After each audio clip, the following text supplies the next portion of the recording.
Hey guys,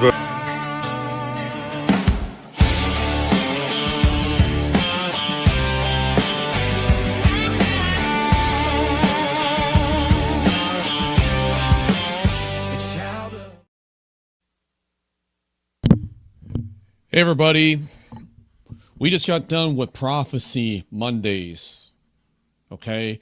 It's 11:06 p.m. in Florida time. If you haven't tuned in to Prophecy Mondays, we come on every week at 8:30 p.m. Right now, we are doing overtime, okay? And we spoke a lot about all kinds of things that are going on in the world. The world is in one big hot mess right now. And we have never seen anything as bad as this year till we got to 2026. The way things are going at the kind of speed and the rate that this is going right now. Okay? I'll tell you right now, guys, I am just so blown away how things are moving.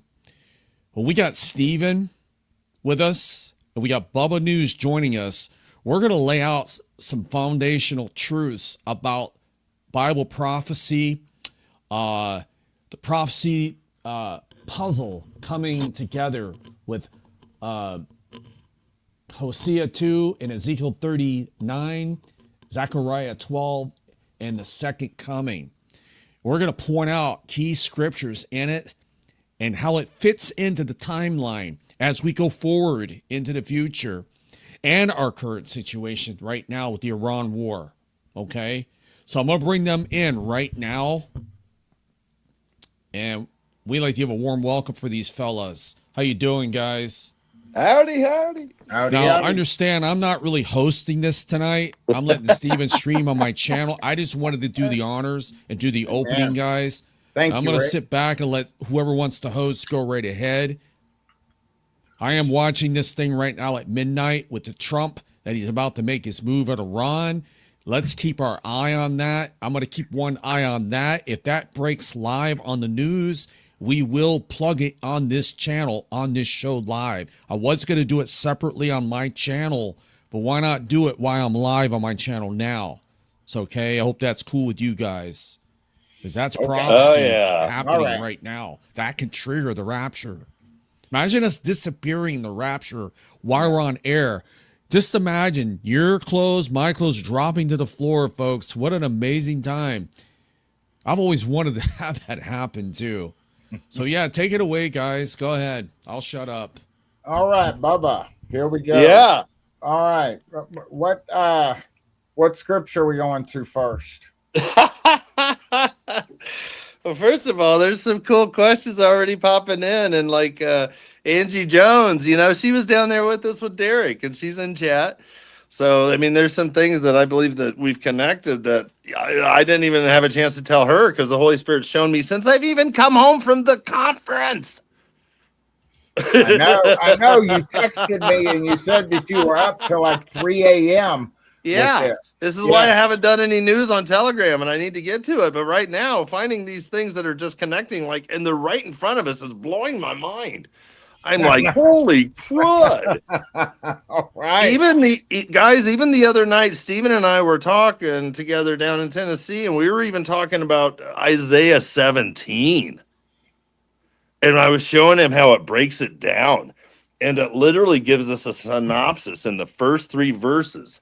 And the battle for the Damascus prophecy ends at the last verse, verse 14, but the battle begins with verse 4, 5, and 6, where Israel, the northern 2/3, are going to start getting their butts handed to them, and that is beginning. So this is what I'm saying. Like what we're seeing now, there's, you know what I mean? Because Iran has said the United States has said they've already canceled all the missiles. There's nothing more to launch. We've destroyed everything. Well, then why are all these ballistic missiles still coming in? And Hezbollah is still holding back. So is Iran. So this day is coming because Israel's very soon going to run out of their missiles. But anyway, so where do we? Yeah, I mean, we can just roll there. If you want to start there, something easy that people are understanding and that people are familiar with Isaiah 17. All right. Well, let's go. Isaiah 17:1. Let's get there. I'm pulling it up now.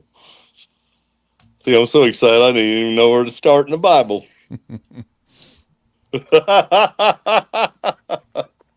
Yeah, right here.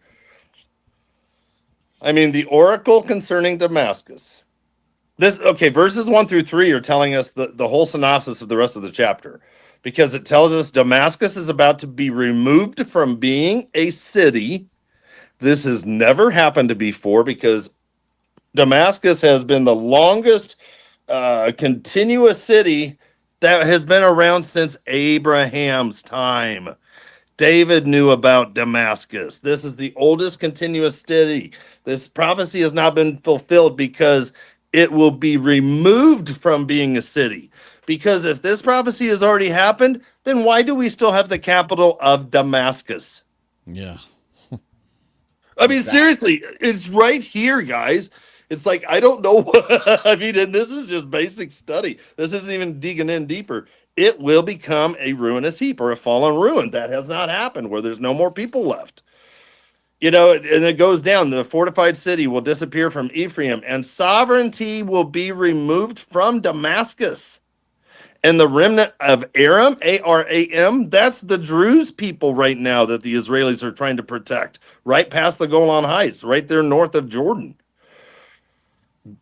They will be like the glory of the sons of Israel. It tells us right there, the first time in verse 3, who wins this war? The IDF. Amen. Amen. And it begins right there in verse 4. And that day shall come to pass that the glory of Jacob shall be made thin, and the fatness of his flesh shall wax lean, because that's what's going to happen whenever, and we just saw like some of those big missiles on Rick's channel just a little bit ago, and and that the northern part starts being destroyed. And I mean, they're already, running. I think they're running lean on the. And Jenny Joe just pointed out a very important part. She says, verse 4, notice in that day. She just pointed out something very important. Couple things. Number one, when we read as believers, when we think in that day, it's talking about the day of the Lord. That's not true every time. How do I know that? In that day was first used in Deuteronomy 7, verse 35. Yes, that's the first mention of the wording. And it's talking about Abraham, Moses, and Aaron, talking about the sacrifice.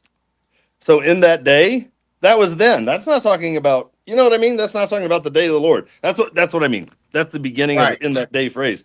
But anyway, that going forward, in that day is actually beginning this whole section of scripture. It's telling us what happens beginning within that day. These things are going to begin to happen. And we have started seeing that ever since February 28th, when Israel started attacking Iran, and they have been firing back. So in that day, February 28th is when that began. In that day, February 28th, 75 days forward, is Israel's birthday, May 14th. Hey, guys. Yeah. I don't mean to interrupt you there, but this is now breaking. Iran unleashes devastating bombs on world's largest industrial city of Saudi Arabia. So they're dropping bombs already over there. They said what they said they would do. So I'm getting videos coming in from that right now. And that's from the Times of India. So I don't know. Trump hasn't made his move yet to bomb Iran. I'm looking for those feeds right now. So while you guys are talking, I'm looking for a live feed of something. So go ahead, guys. Okay. I just wanted to break in and say that right now. Okay. All right.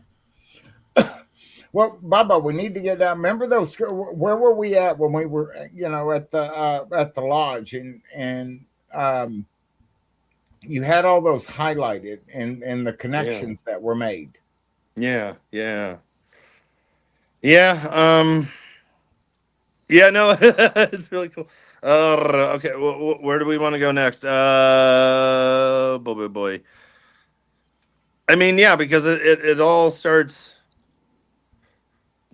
I mean, because in that day, the glory of Jacob will fade. This is when they're going to start losing their ability to protect themselves. And when we get down to verse 6, where it says, gleanings will be left in Israel like the shaking of an olive tree. And if we overplant An olive tree, literally, if you lay an olive tree north to south over Israel, from the top to the bottom, to where it comes down and touches Egypt, when we read these verses, the northern 2/3, 2 or 3 olives in the topmost bough. So that's like the northern 2/3 or the northern third of Israel. 4 or 5 on the branches of this fruitful tree. That's the central part of Israel. That's from Tel Aviv over to Jerusalem. So that area northward is going to start taking a huge hit. And it's very specific because when it says 2 or 3 olives in the northern 1/3, 4 or 5 in the central, that's a very small number. Why do I say that? Because if there's only 2 or 3 left, an adult olive tree in Israel produces 500,000 at harvest. Not 2, not 3, half a million. Wow. 500,000. That's what I mean. This is going to be huge. This is going to be huge. That's why it says in verse 7, in that day, man will have regard for his maker.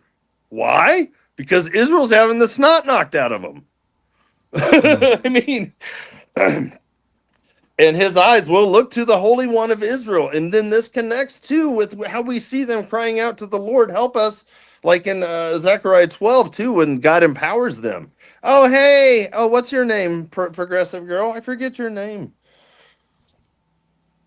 Progressive girl. Flo, there on the left-hand side. Insurance woman, progressive insurance. Oh my goodness. You had me confused on that. She wanted to say, hi, guys, I'm here for your study. That's it. That's it.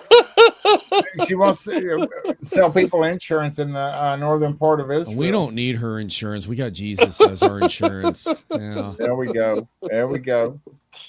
Oops, not Isaiah. We went Jeremiah. The next verse just connects to Jeremiah 49. Yeah. Let's go back there. Oopsie. Jeremiah 49:23 ties right in with oh yeah. Well, of course it ties in with Psalm 7. Or no, we'll get there. All right. Let's keep going. 17. What verse are we on? Jeremiah. What'd you say? Jeremiah 49? Oh, well, I wanted to stick with your. Oh, real quick. Oh no, I just wanted to finish real quick. 17, if you don't mind, and I'll make it fast. Let's do it fast. Verse 9. In that day. Okay.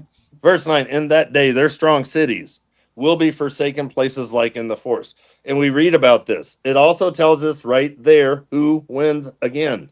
Verse 9, before the sons of Israel. And it tells us why this war is even happening. Verse 10, because you have forgotten the God of your salvation and have not remembered the rock of your refuge. Why is this important? Because these people, the Assyrian people, they have lineage of the Assyrians, which will be part of the millennial reign, some of these people that go into the millennium. Isaiah 11, verse 11.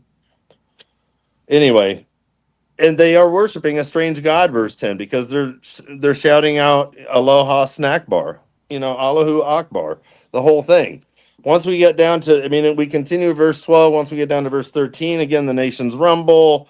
But now, once we get to verse 13, where it says, and be chased like chaff in the mountains before the wind, or like whirling gust before a gale. Now we're tying in Isaiah 17:13 with Psalm 83, verse 13. Exact same wording. That's why I believe all of these wars are part of each other. Wow. And we hear what happens in the final verse 14. When Israel's having their what's handed to them, they're finally going to have to respond, I believe. This is why it says, at evening time, behold, there is terror. This is bad. But by morning, Damascus is no more. They are no more. Destroyed. Right, because we're going to wake up. These cities are going to be flattened. And when we read the second camera angle in Jeremiah 49, verses 23 to 27, in verses 23, it also talks about Damascus, but it also talks about the 2 other largest cities in Syria, Hamath and Arpad, which is Hama area, and Aleppo. All of those areas are going to be destroyed. But something is coming. The final section. Such will be the portion of those who plunder us, and the lot of those who pillage us. Now, when is this going to happen? Zechariah 12, verse 2. Because there's an unsuccessful ground invasion of Judah and Jerusalem. And Hey, guys, you don't mind if I cut in for a second? No, I we're done. miscalculated something here. Really, actually, this is what I read just now from the NDTV World.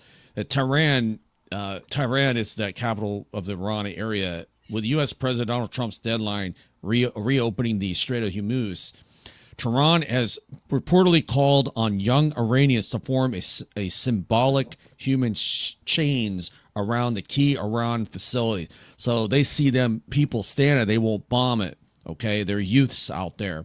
So their thing ends. Their deadline is on 2 p.m. Tuesday. Tuesday, and then I'm seeing it here that it ends at 3:30 a.m. Wednesday night. So it's a little different here because they're a bunch of hours ahead of us. So it'll actually be p.m. in their time. So I thought it was tonight at midnight. So I apologize for giving out the wrong information on that. Okay. So we're looking at it another whole day almost from now, 24 or more hours. So I thought it was tonight. So anyway, but if anything starts happening before that, I'm just gonna pop in on here with the news. Okay, while you guys, I don't know how long you guys are gonna be live tonight, but if not, and I'm still up and something crazy, I'll either go live or I'll just make a quick video. So. Okay. Anyways, whatever you want guys, to do, because like I said, the StreamYard. I mean, you can pop in here, or you can operate autonomously. No. What I'll do is you're streaming on my channel right now, so that's fine.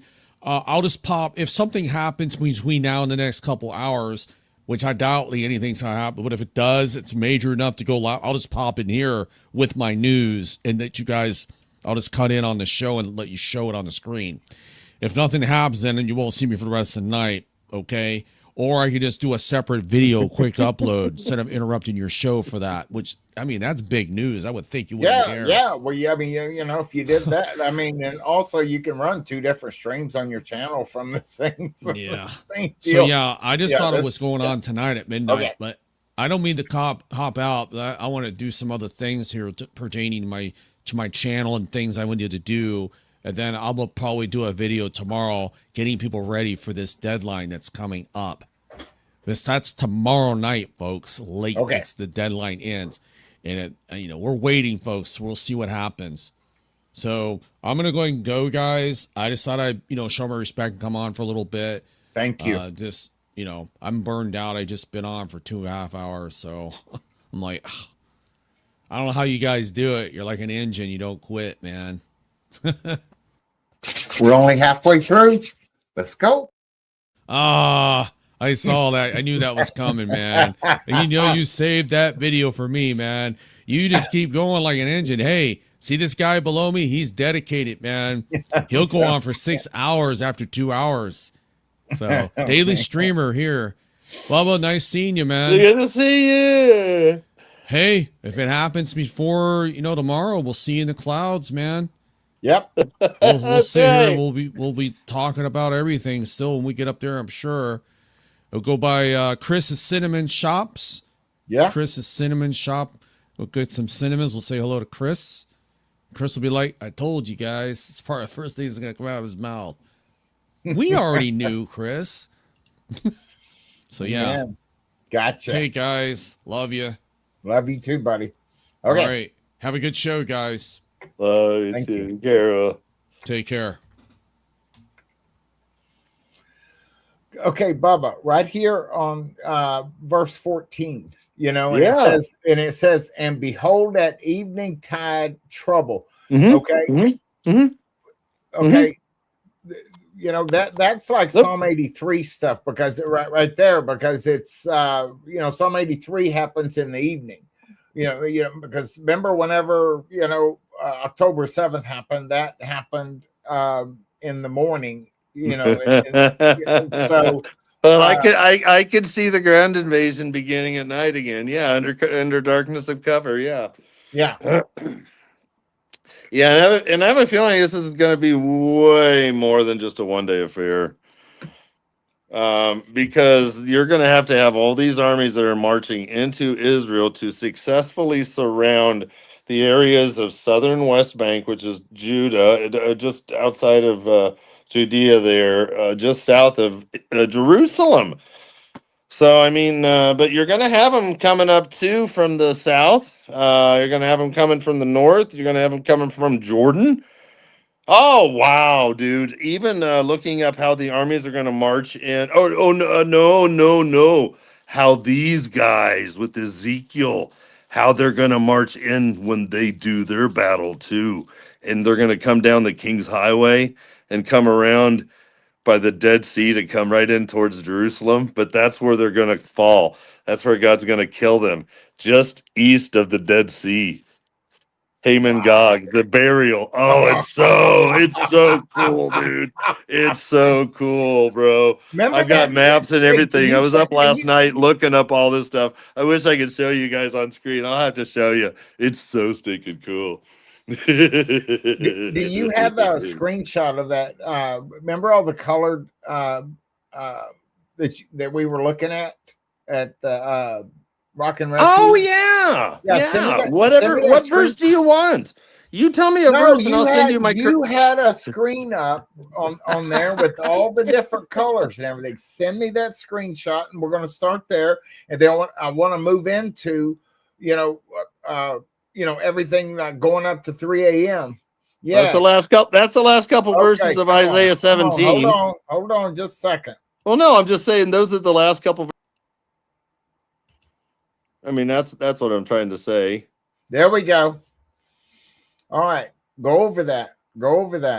Well, up here. Well, let's see if I can do this. Up here, this part right here in Isaiah 17:13, and be chased like chaff in the mountains before the wind. There's some really cool connections. Right there, it ties into Isaiah 83:17, and I have it in my notes it's on this phone here. Let me see here if I can click on it. Oh, I do. Oh, easy. Here, yeah. Yeah, ashamed. The word ashamed. Talking about yeah. Okay, Psalm 83:17 tie in with Isaiah 17:13. Jeremiah 49:23. That's what I have there, but we haven't even gotten to the Psalm 83 stuff yet. But yeah, the stuff that has been popping off too is just the whole thing in Zechariah, how it ties in with Amos. Oh, and it's so cool. Not Amos, but Hosea. Well, also Amos. After 2 days we shall be revived, and on the third day, that verse. Yeah, that's all a connecting verse too. It's so cool. Oh man. Because we all of our lives have been trying to understand and place this, like, where does this go? How does this happen? And even like even when we go, or if we want to go through Ezekiel 39, how they burn the weapons for 7 years, number one. They go through all the land, and it says, oh, we should maybe go into there. Yeah. Okay. You guys ready? You guys ready? Let's go. Do you want to pull it up on your phone, or you want me to put it on the screen? Oh yeah, no, yeah, we'll go there. You where are we at here? Ezekiel. Come on, Bubbalicious, let's do this. There we go. Ezekiel. Oh yes, here, let's do that. Yeah, Ezekiel 39. There it is. Pull it up on your thing, yeah, if you want or whatever. Well, it's all right. We're gonna go to Ezekiel. Ezekiel, which one? 39. Ezekiel 39. There we go.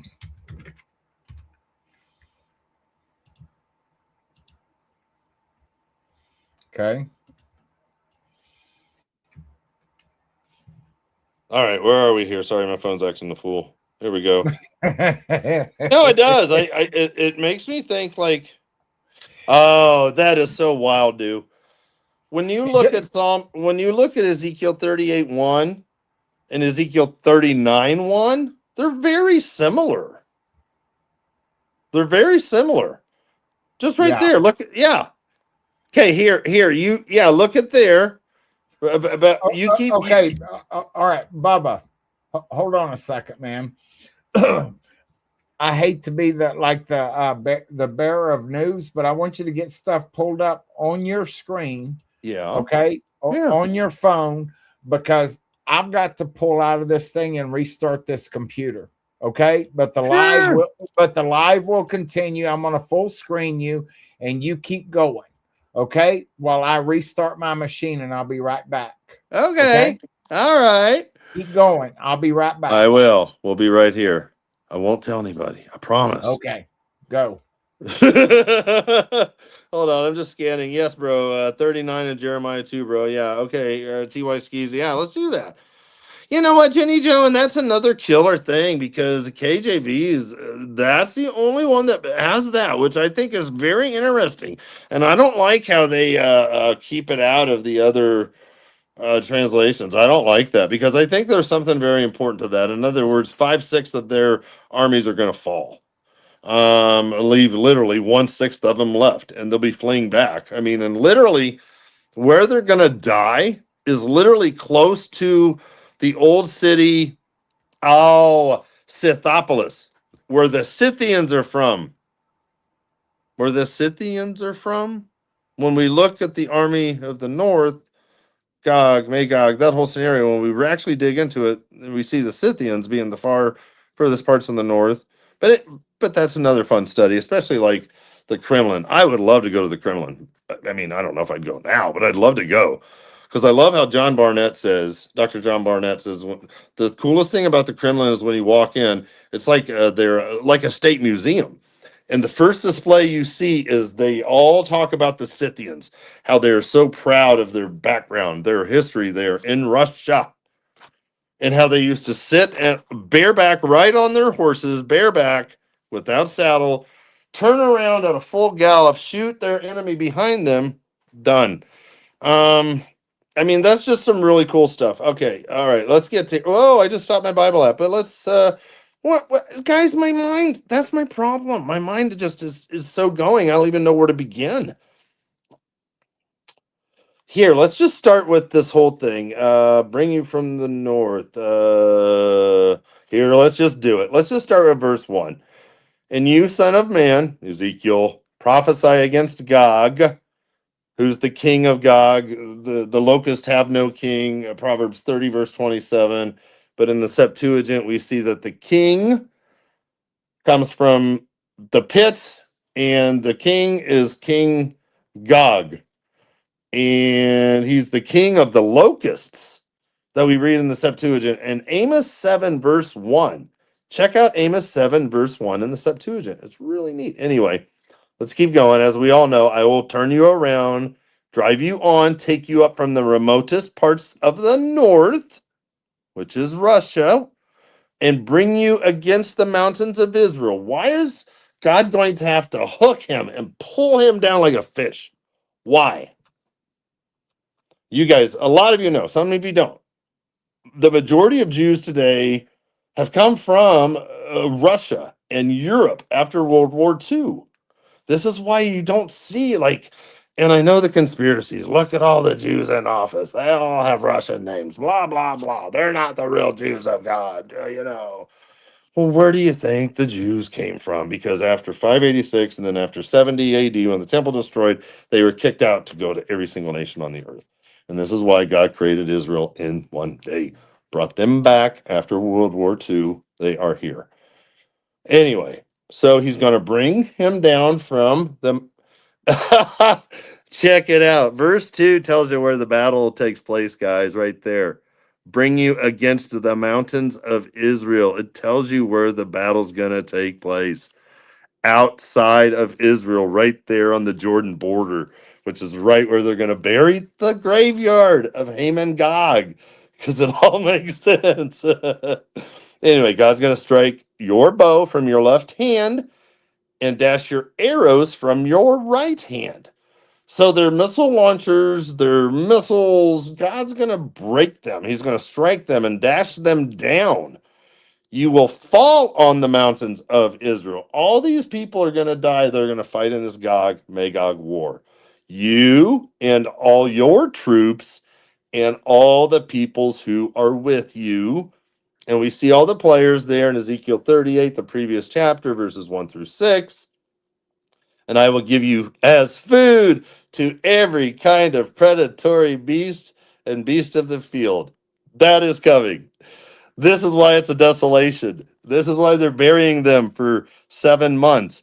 This is why after they're burning the weapons, after this battle's over, God takes care of them, and we read about the judgments at the end of 38.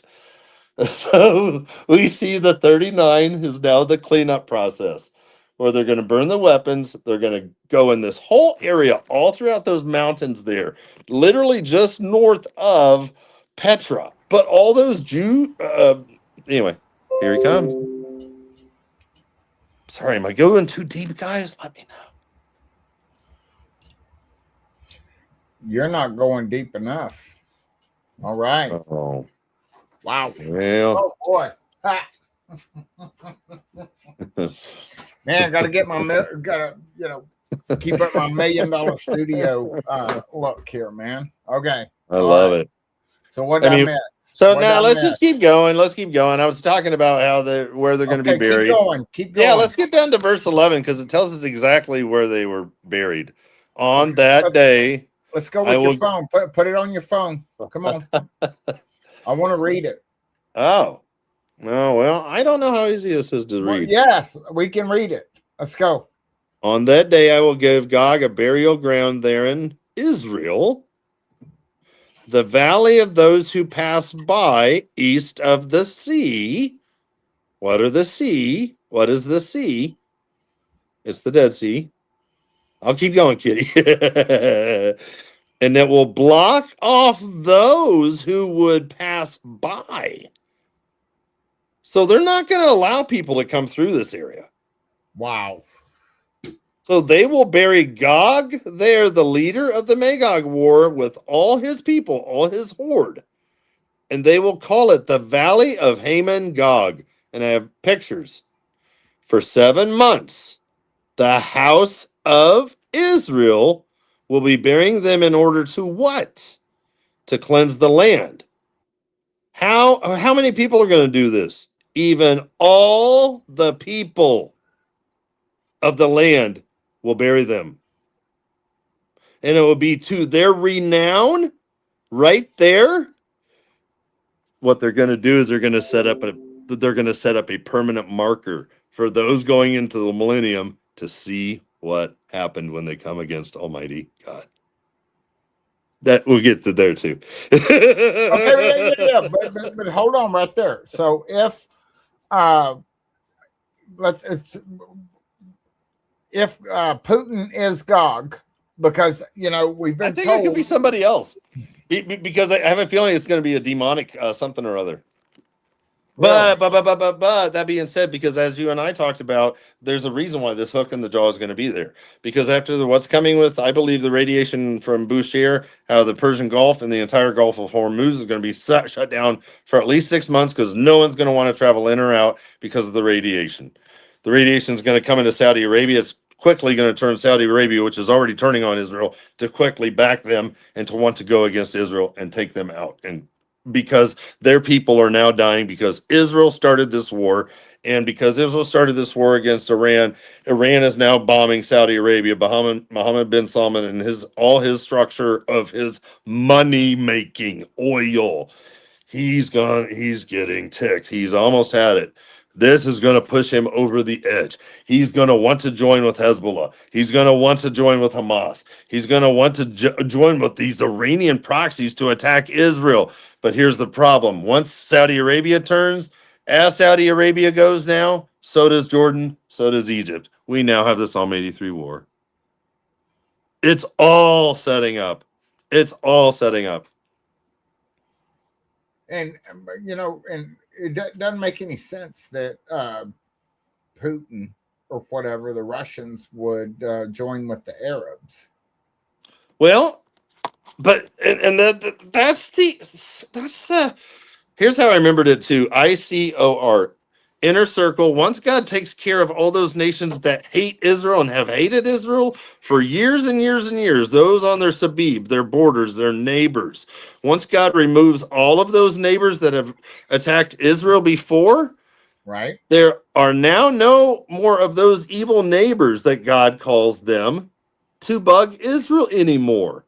So now all these other outer ring players who have never attacked Israel ever before in history, unlike every Psalm 83 player who has before. None of these other players, from Turkey to Russia to Garma to Kush to Put to Libya, they've never attacked the Israelites before. They will now. Once this inner circle's taken out of the way, this outer ring can march in no problem. I mean, but yeah, this is why the hook in the jaw is going to happen, because after the Psalm 83 war, Israel's going to take over all of the natural Yeah, gas, because they're going to take over all what I of the was fixing to booty, say. You all know, of the that's that patch oil. on their arm that they're Yes. wearing. And then that's where they Yes. have all the booty. Yes. Then, Yes. And the Red Sea is so important. And once the Houthis shut it down with the Bab of El Mandeb right there by Djibouti, not my booty, Djibouti. And once the whole thing takes place with the Persian Gulf and the Strait of Hormuz, Russia and Turkey are now no longer getting their oil that they need for their countries. Guess who has all kinds of new oil now, because they've taken all of Egypt's stuff. They're now going to take over all the rights off of Gaza that is so rich, and Israel knows it, and they are salivating, and they're going to take over all of the oil rigs sitting off of Lebanon. So Israel's going to have all of this oil and natural gas, and Russia and Turkey and these countries like Algeria and Sudan, who's in civil war right now, Morocco, these other countries. Morocco's in the Abraham Accords, not for long, with this the wow. Ezekiel 38 war. All these people are talking about how beautiful the Abraham Accords is. It's not common, in my opinion. That's what I'm saying. We don't understand. There's some mega things that are just going to flip so much of what we think is the way it's going to go into out the window scenarios. It's Okay, well, all great. right. Then that begs the question. That begs the question, Bubba. Well, I mean, then what is going to be strengthened? Is it the Abraham Accords or the new one? Not the Abraham I Accords. What's the name of that new one I they wouldn't signed? be surprised if it's Trump's his board of peace thing, because it's a nationally organized by the United Nations, since it's under the UN Resolution 2803, I believe. That in what it states, and it's basically, when you read the paperwork, it's all for the Gaza war, but when you actually read it, you realize that this board of peace is not for Gaza Israel peace. This board of peace is set up for a global peace. Okay, United Nations. What was that? It's a UN resolution, United Nations Security Resolution 2803. Okay. All And right. that, once you read it, and Trump was all behind it, this was his push for this to get through for the United Nations, and the United Nations approved it, no problem. So when the United Nations approves something, no problem, there is a major problem. Well, we're fixing to look at it. I want to see what. Oh, it'll take you a long time, because you got to dig through it and just piece it with the other things that have come up with the New York Declaration last year, with the whole thing with the two-state solution and the whole. Well, it looks like it's only 4 pages. Oh, well, that's the generic version. That's, you got the Cliff Notes, yeah. The ISF. Hold on, right here. Security Yeah. perimeter presence that will remain until Gaza is properly secured from any resurgent terror threat. Wow. Right here. In monitoring the implementation of the ceasefire in Gaza, and enter into such arrangement as may be the strategic guidance of the BOP, and will be funded through voluntary contributions from donors of BOP funding vehicles and governments. So you're saying this is just the cliff notes of it. Yeah, and the rebuilding process is literally to introduce the digital identification that is the payment system And they wanted in the rebuilding thing to be Gaza to be the first that takes over the entire area. And once they can get an entire area such as Gaza under control, they will then take it to the nations, and each one will just start falling like dominoes. Boom, boom, boom, boom, boom, boom, boom, boom, boom. From the river to the sea. Wow.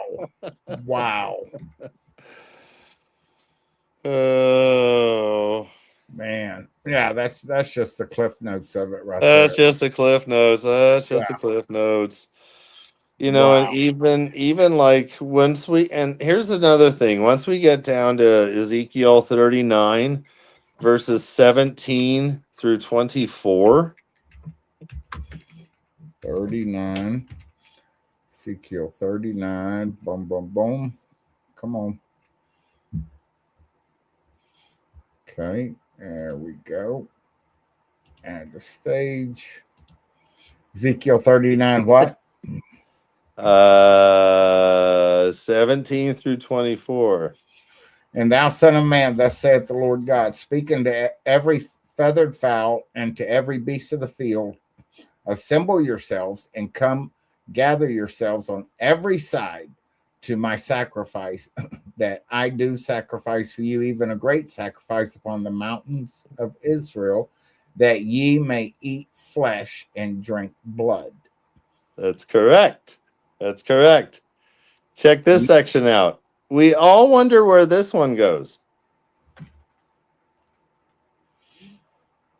Okay. Ye shall eat the flesh of the mighty and drink the blood of princes, of the princes of the earth, of rams, of lambs, of goats, of bullocks, all of them fatlings. Yes. Of Bashan.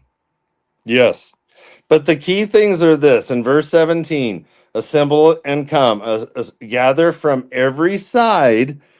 We're now not talking just locally about the mountains of Israel. We're talking about north, east, west, south.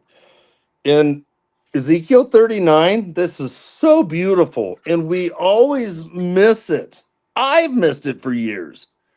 In my opinion, Ezekiel 39 should literally stop at verse 16, because verses 17 through 24, they describe when we come back at the second coming and what happens at Armageddon. Because as we get into verses 25 through 29, it tells us what's happening as the Jews are getting ready to go into the millennial period after Jesus has returned at the second coming, which takes us right into the very next verses in chapters 40 through 48, which is all about the millennial reign of Christ. It's like a perfect. Wow. Because 17 through 24 connects exactly with Revelation 19, 17 through 18. You keep that up there. I'll go to Revelation 17 or 19, 17 to 18. Okay. Yeah. Yeah. See how okay, go down to 17 through 24. Okay. But once you get down to like 17 with the birds and mid heaven, the great supper of God, all the birds, verse 18, so that the birds may eat the flesh of kings, the flesh of commanders, the flesh of mighty men, the flesh of horses, and those who sit on the horses, and the flesh of men, both free men and slaves, small and great. Why is that wording there? Because it's talking about those in the tribulation in the last half. Because this whole section just ties right in. Check it out. Verse 19. And I saw the beast, the Antichrist, and the kings of the earth. Remember when God gives them all 10 power for 1 hour to fight against God at Armageddon when they come against Israel? For the successful siege of Judah and Jerusalem, which we read about in Zechariah 14:2 onward. But anyway, that's another cool section which ties in. And I saw the Antichrist and the kings of the earth and their armies assembled to make war against him. Against who? Against Jesus. Well, that's verse 19 of Revelation 19:19. Who sat on the horse and against the great army? But that's what I'm saying. All this ties in right there with what you have right there. But check it out. It also ties into Jeremiah 12, 9 through 10. And I'll flip that up here real quick. Check this out. All right, Jeremiah 12, 9 through 10. Is my inheritance, he's talking about my people, my land, it's capitalized, my inheritance, like a speckled bird of prey to me? Are the birds of prey against her? Against who? My inheritance, my people, Israel. Are the birds of prey against Israel on every side? No. Who are they against? Those who come against Israel on every side. Go, gather all the beasts of the field, bring them together to devour. Many shepherds have ruined my vineyard. They have trampled down my field. They're coming in against Israel and Jerusalem and Judah. They have made my pleasant field a desolate wilderness. It has been made a desolation, desolate. It mourns before me. The whole land has been made desolate. When is that going to happen? After the midpoint of the tribulation. The entirety of Jerusalem is going to just fall and go downhill fast. This is why Jesus tells them to flee to the mountains. This is why they're burning weapons for 7 years. Something changes. That's what I'm saying. Everything changes. Yeah. But anyway, as we keep going, it talks about all this stuff in verses 12, Jeremiah 12. There is no peace for anyone. Why does it? Oh, anyway. All right, sorry. Well, back to you.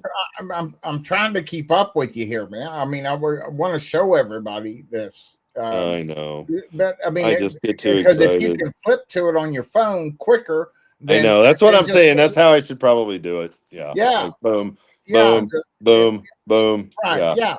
So. Okay. Well, then but even like okay, well, check this out. Even like the last 5 verses of Ezekiel 39 of the Gog Magog war talks about how God is preparing the Jews after he's taken care of them in Armageddon in the previous 8 verses of 17 through 24. What's getting ready to happen? Israel is restored going into the millennium in Ezekiel 39. Therefore, thus says the Lord God, now, this is after he's taken care of them at Armageddon. Now, I will restore the fortunes of Jacob and have mercy on the whole house of Israel. Because the whole house of Israel, God has taken already by this time. God is done with the sheep and the goats judgment, the wheat and the tares. All the people that are going into the millennial kingdom are those who he wants there and those who have accepted him, the remnant. The whole house of Israel. And I will be jealous for my holy name. They will forget their disgrace, who? The Jews, when? Of their previous 7 years of tribulation, and all their treachery which they prepared in their stupidity against me, Yahweh, God, Jehovah. When they live securely on their own land with no one to make them afraid. That's exactly when they live peacefully for 3.5 years. The Antichrist is like, I've got you guys. And they're like, yay. When I bring them back from the peoples and gather them from the lands of their enemies, that still has not been completed yet. There are still Jews all over the world that want to come to Israel that have not come yet. They will during the millennium. This is why they're building all these additional outlets at Tel Aviv airport. That's why they're putting that high-speed tram to take you right to the Western Wall. The goal is to take you straight up to the Temple Mount, to the new temple. They have this all ready to go. They're ready. When I bring them back from the peoples and gather them from the lands of their enemies, then I shall be sanctified through them, through the Jews, during the tribulation in the sight of the many nations. When you research that, it's goy. The Jews are going to be sanctified while they're doing their fake stuff of 3.5 years worshiping the temple, even though it's against Yahweh God Jehovah, because they think they're doing it right for the Lord. God is still going to spank them into submission, but they're going to do it in the sight of the many nations. The Gentiles are going to see it. Then they will know that I am the Lord their God, because I made them go into exile. How do we know they go into exile? Zechariah 14 verse 2, which we will read that. When half of the city will be taken hostage. October 7th took 300 Jews hostage across the border to Gaza. In this, what's coming? 500,000 Jews are going to be taken as hostages, slaves. This is why it tells us in Revelation 18 that one of the 28 human cargoes being traded of the system of Babylon is human lives. Right there. It's right here. And then gathered them again to their own land. This is after God brings them back, after they have been scattered as slaves all over the world. Because we read in Revelation 14 about the angel harvest that's taking place when Jesus returns. Because God's not going to send out El Al Airlines to pick up every Jew that's going into the millennium all over the planet. God is using angels. They're going to be transported to Jerusalem, to the Valley of Decision, to watch what's getting ready to take place. It's so cool. But here's the key verse. Verse 29. Verse 29, right before we go in Ezekiel 39:29, right before we go into the millennial reign of the very next verse of Ezekiel 40. I will not hide my face from them any longer, for I will have poured out my spirit on the house of Israel. The only time God pours out his spirit on the house of Israel is when they cry out to him. Jesus told them, you will not see me again until you say, blessed is he who comes in the name of the Lord. Matthew 23, the final 3 verses, right before the Olivet Discourse. It's exciting.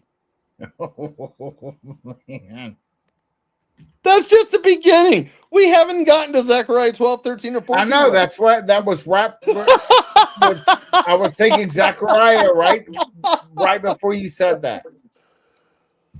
Let's go to Zechariah. What'd you say? Zechariah 14? You know what? I'm gonna segue with one. What did we were just talking about? How Israel's gonna come back to their land because Okay. you will not see me again until you say, blessed is he who comes in the name of the Lord. Matthew 23, 37 to 39.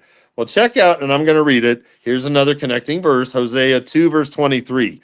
The entire chapter of Hosea 2 is talking about this entire process.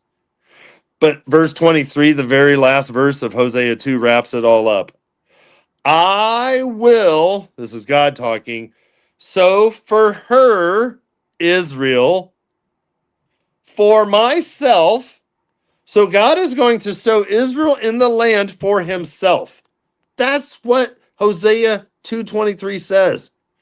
I will sow her for myself in the land. Put that up there. Put that up there. I will sow her for myself in the land. I will also have compassion on her, who had not obtained compassion. And I will say to those who were not my people, you are my people. And they will say, you are my God. Wow. I will say to those who were not my people, you are now my people. And they will now say, you are my God. This is literally Bible prophecy being fulfilled. Jesus said, you will not see me again. And one of the things for Jesus to return at the second coming is for them to be in such dire straits. Save me, Lord, help us. No, we can't do this. That's when Jesus shows up right at the second coming, as all the armies are descending upon Israel for Armageddon, and they know it, and Israel can't do anything about it. Israel's like, Lord, save us at the very end of 7 years. That's when he breaks through the clouds, and we follow right behind him on white horses, Revelation 19:14.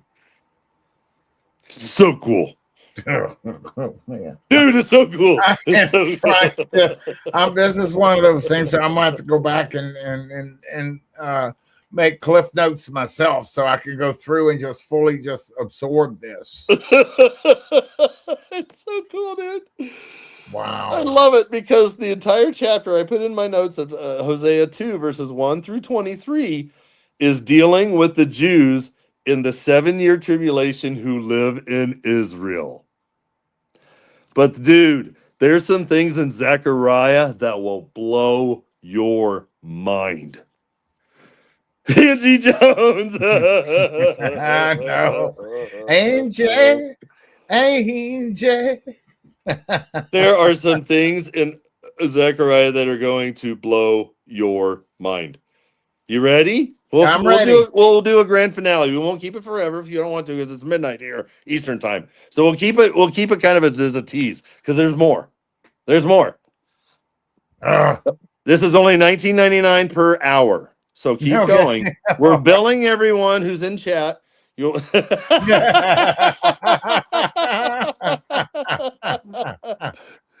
Guys, check this out. Let's get to the last chapter of Zechariah 14. I'm going to skip 12 and 13, which is so cool because it explains so much more. Come on, but, no. Okay, we're going to go. Okay. All right. But here's what I wanted to point out for let's just do chapter. Okay. Seriously, guys, if you guys want to see something really cool, check out Zechariah 14. I know, Bobby Joy, you guys, it's gonna be fun. Seriously, little mama, this is so cool. Check this out. All right. Okay. We're here. Let's go. Let's do it. Behold, a day is coming for the Lord. Okay, first of all, who is that? Who does that say? Saying, of course, it says of the Lord. It's saying, behold, the day of the Lord cometh. Okay. That's KJV, right on. But here's the point. When the spoil is, what I'm saying is, behold, a day is coming for the Lord. When the spoil is taken from you, the spoil will be taken from you. The spoil taken from you will be divided among you. So there's a ground invasion coming when we read about that. But we read about that. We read about that earlier in Zechariah 12 too. But my point is, let's keep going. This is now Armageddon, right? This is now, as we go into 14, this is now all Armageddon going forward. Second return of Christ going into the millennial period. For I will gather all the nations of the earth. Goy, again, is the wording, against Jerusalem to battle. And the city, what city? Jerusalem will be captured. Jerusalem will be captured. Let that sink in for a second. Yeah. That sounds the houses will be plundered of all of their wealth, anything of value. The women, the wording says ravished. We all know what the wording means. Yeah. It's forced upon relations. Yep. And half of the city will be exiled. Half of the city becomes a hostage. There's currently 1 million Jews in Jerusalem. Half of the city is 500,000 will be taken as captives, hostages, slaves. Something is coming. Slavery is coming back, just like the Old Testament times. Because we've been living in the age of grace, we got rid of that for now overall. But you know what I mean? It's returning back to that old slave work times. Anyway, but the rest of the people will not be cut off from the city. Then the Lord will go forth, we're talking Armageddon, and fight against those nations. What nations? All the nations that come against Jerusalem. Fight against those nations as when he fights. When God fights on the day of battle. It's capitalized. He fights. But this is in that day when his feet, Jesus' feet, will stand on the Mount of Olives, which is in front of Jerusalem on the east. Have you guys ever wondered how God measures northeast, west, south? This is one verse right there. There's others in Isaiah. There's others earlier in Ezekiel. But it always talks about the east is the temple. The east is in front of me. West is behind me. To the south is my right. On the left is my north. That's God's directions. No, a lot of people don't know that. Okay, anyway. Okay, so his feet hit the Mount of Olives, blah, blah, blah. The Mount of Olives will be split in its middle from east to west by a very large mega valley. So that half of the mountain will move towards the north and the other half towards the south. Why is it separating?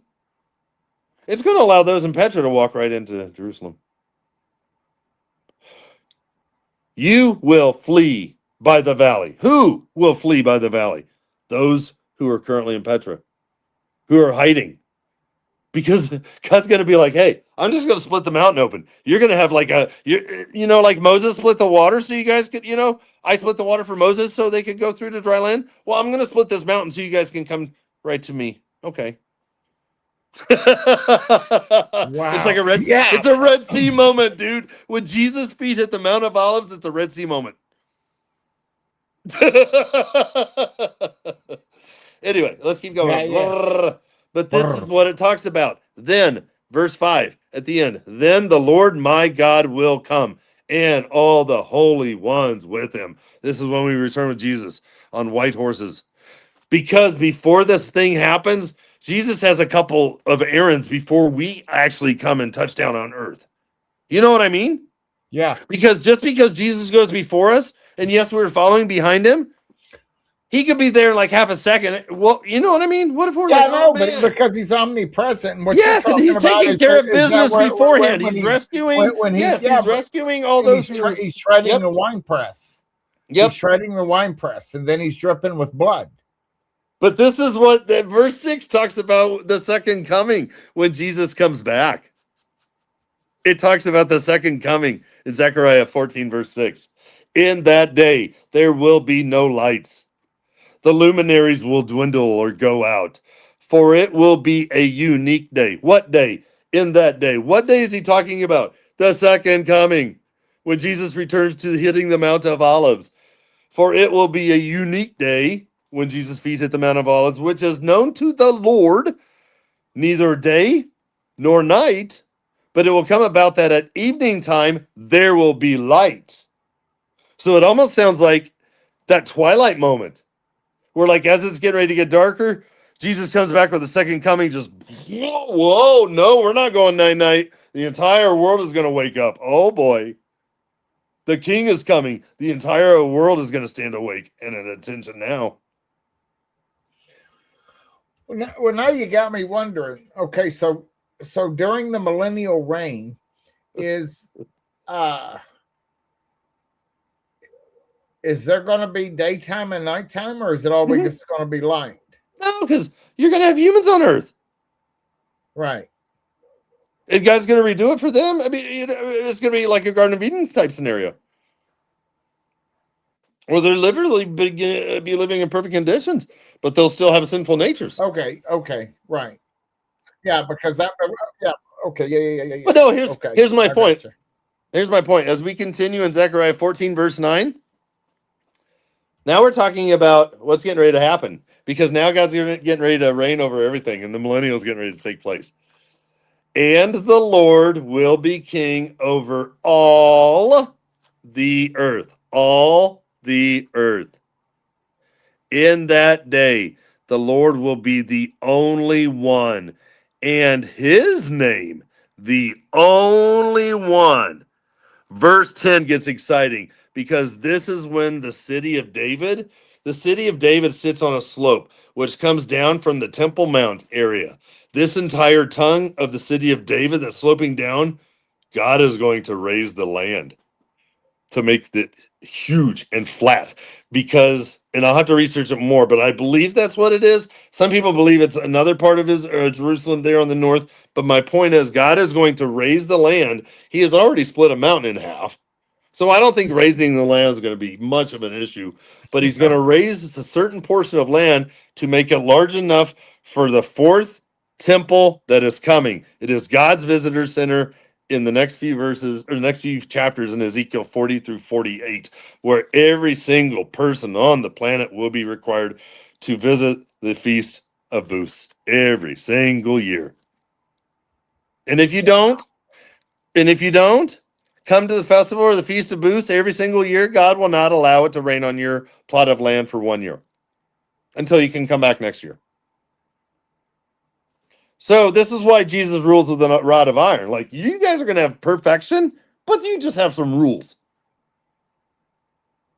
Anyway, check this out. Verse 10. All the land, all will be changed into a plain from Geba to Rimmon, south of Jerusalem, but Jerusalem will rise first and remain on its site. God is going to transform the earth there in Jerusalem for God's new visitor center that's coming in Ezekiel 40:48. And there's indications that the fourth temple is going to be in God's visitor center and this court and stuff.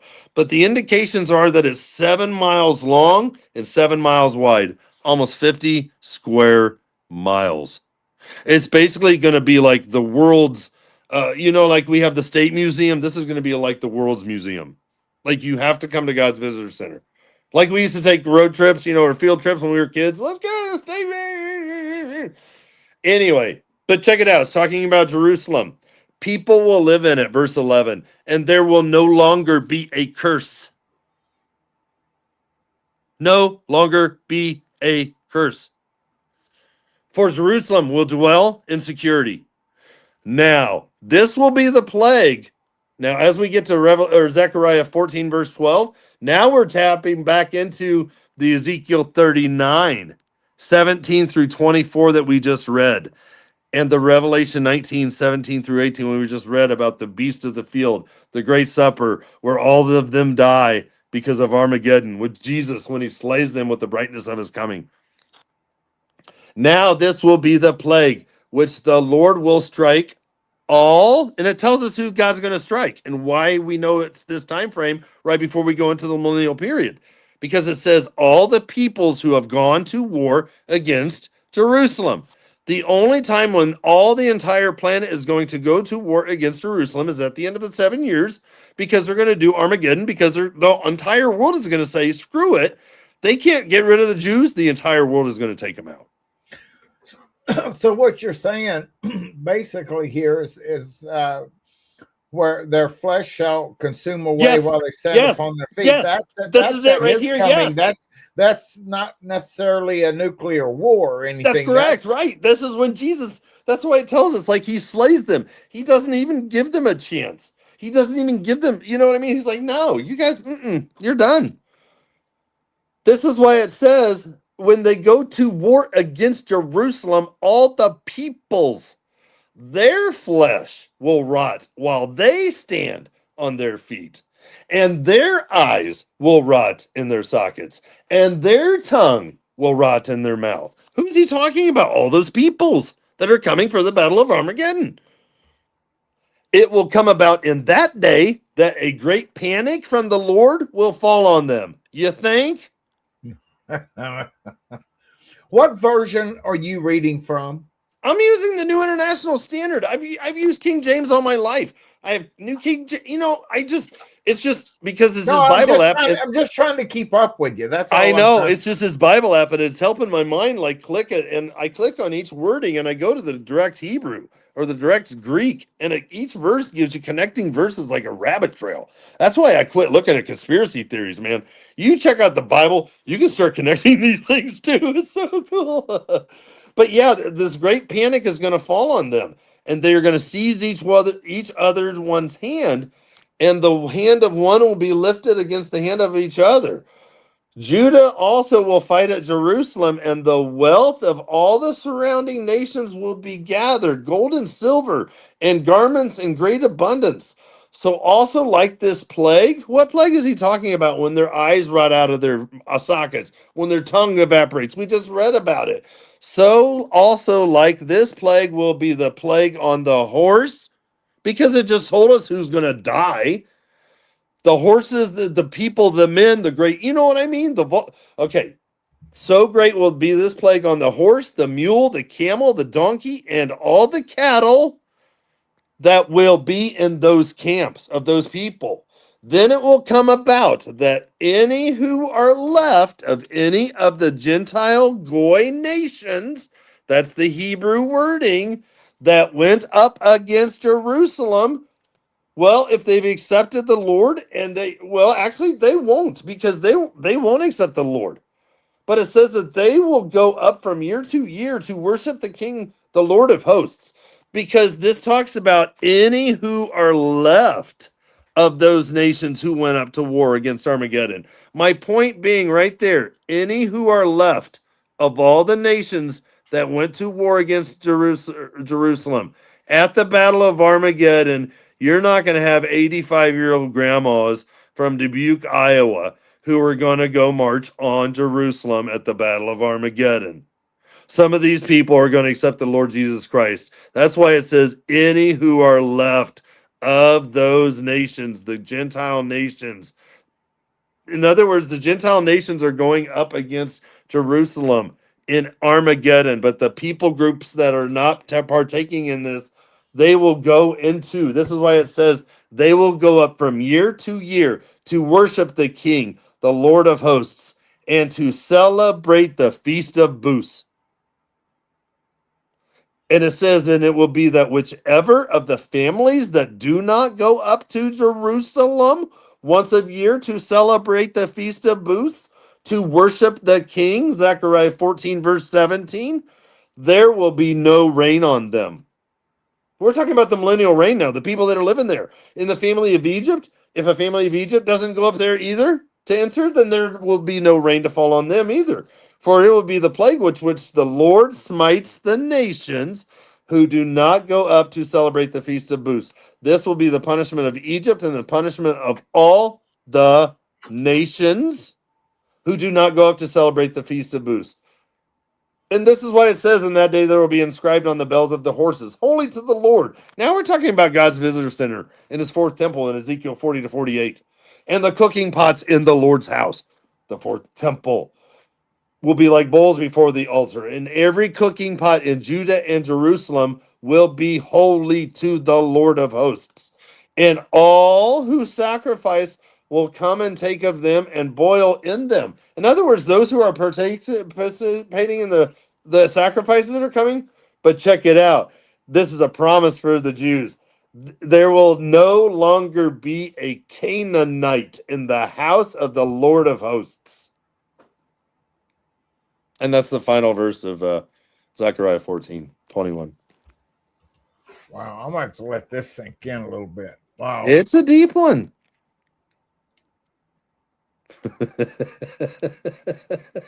Wow. Sorry, guys, I went too deep. I need to make it a cliff friendly, user friendly version. But I was just trying to explain to you the excitement of what I found so far. Yeah. Yeah. And that's just a portion because I'm trying to keep some other stuff quiet. Okay, every pot in Jerusalem. But it all like connects. Oh my gosh. Yeah. And all the sacrifices come and take them and see therein. And in that day there shall be no more the Canaanite in the house of the Lord.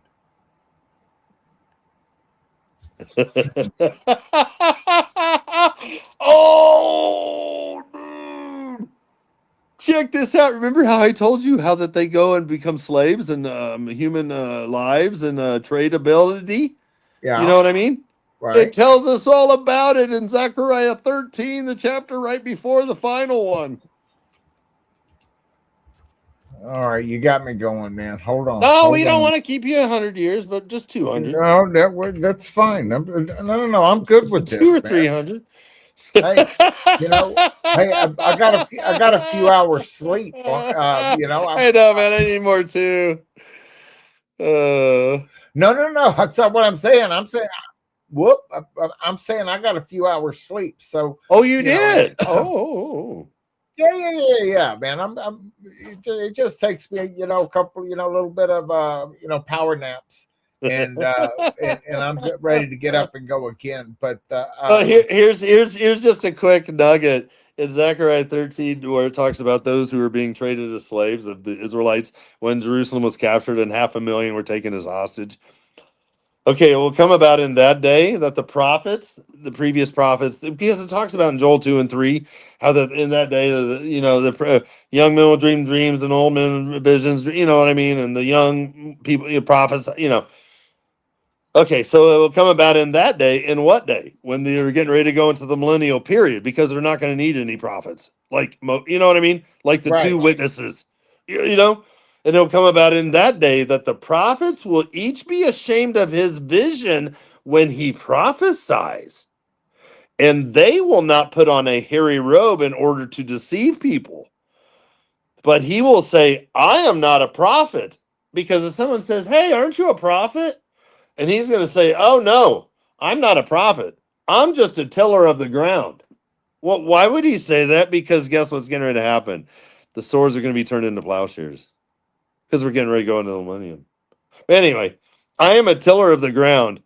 For a man sold me as a slave in my youth. He's a millennium. He's going into the millennium. This person who's talking. He's talking about when he was taken as a young man in the 500,000 Jews were taken hostage. But I will say, I am not a prophet. I am a tiller of the ground. For a man sold me as a slave in my youth. And one will say to him, what are these wounds between your arms? Then he will say, those with which I was wounded in the house of my friends. And I believe what's going to happen is it's going to be probably like a thing like, because if half of Jerusalem is taken hostage, there's indication then that possibly 500,000 are going to come to the Lord Jesus Christ then, under the two witnesses, under the 144,000. Because if they're going to take him hostage, and it sounds like, for a man sold me as a slave in my youth, and he says, well, what about these wounds in your arms? Where did they come from? And this guy says, well, because I was wounded or I was ratted out when we were invaded, and said, he believes in this Yahweh. I don't. I'm going to take the mark. So this is why he was wounded in the house of those who he thought was his friends.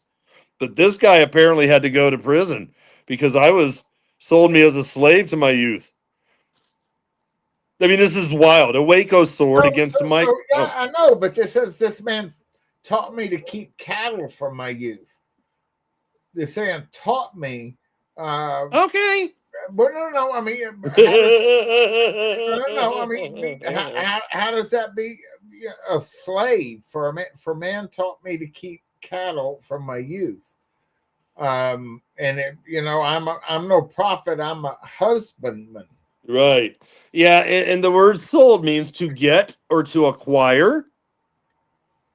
So if I'm taking a hostage, I'm getting or I'm acquiring as an exile. I mean, I see what you're saying, but because it sounds like that there's other people in the house, is what I'm saying. Right. Because, and then someone will say to him, but what about those wounds on your arm? And this is why. And this is why it's almost like the following verse says, awake, awake, awake, O sword. In other words, like, awake now, military term, against my shepherd, against the Antichrist. Because, yeah, it's capitalized, even shepherd. But it's like the Lord is going to use whoever he wants for his purpose.